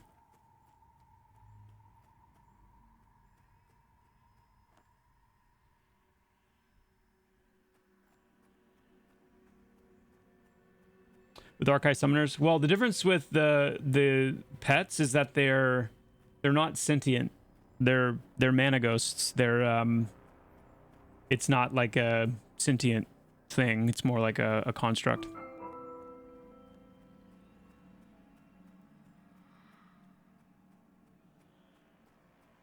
Hey, Chilo, you bet. Thank you so much. Played the game, it's fun, but since I don't have a sense of direction at all, I can't play it. Oh, Gary. You know, that sense of direction, it'll come. It'll come.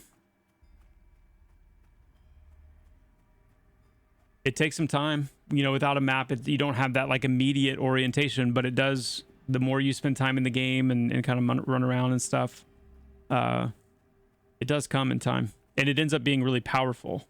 Like, I know, what's so funny is like, I know I've experienced myself, and I've watched people stream and play games where there are maps, and they, even with maps, they're just as lost like several, you know, hundreds of hours into the game, because they literally have not, it's just bypassing that need to like learn the world. And I find that really intriguing.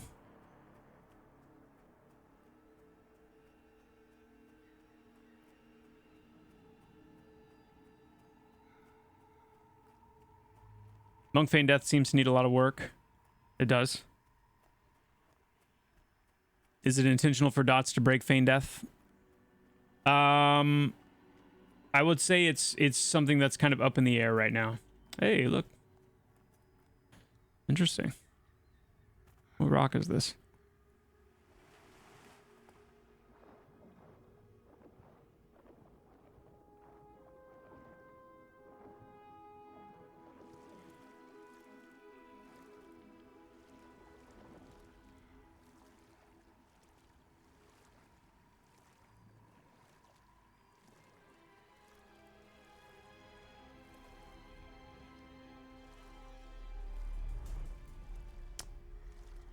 Are these all like that? Oh. Okay. Good to know.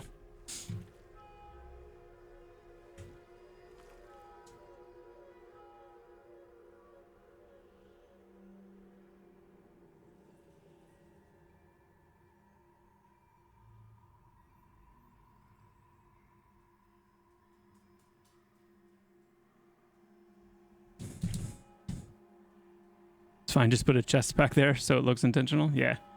It's like the hidden waterfall, right? Oh, hey. Didn't see you there. Okay.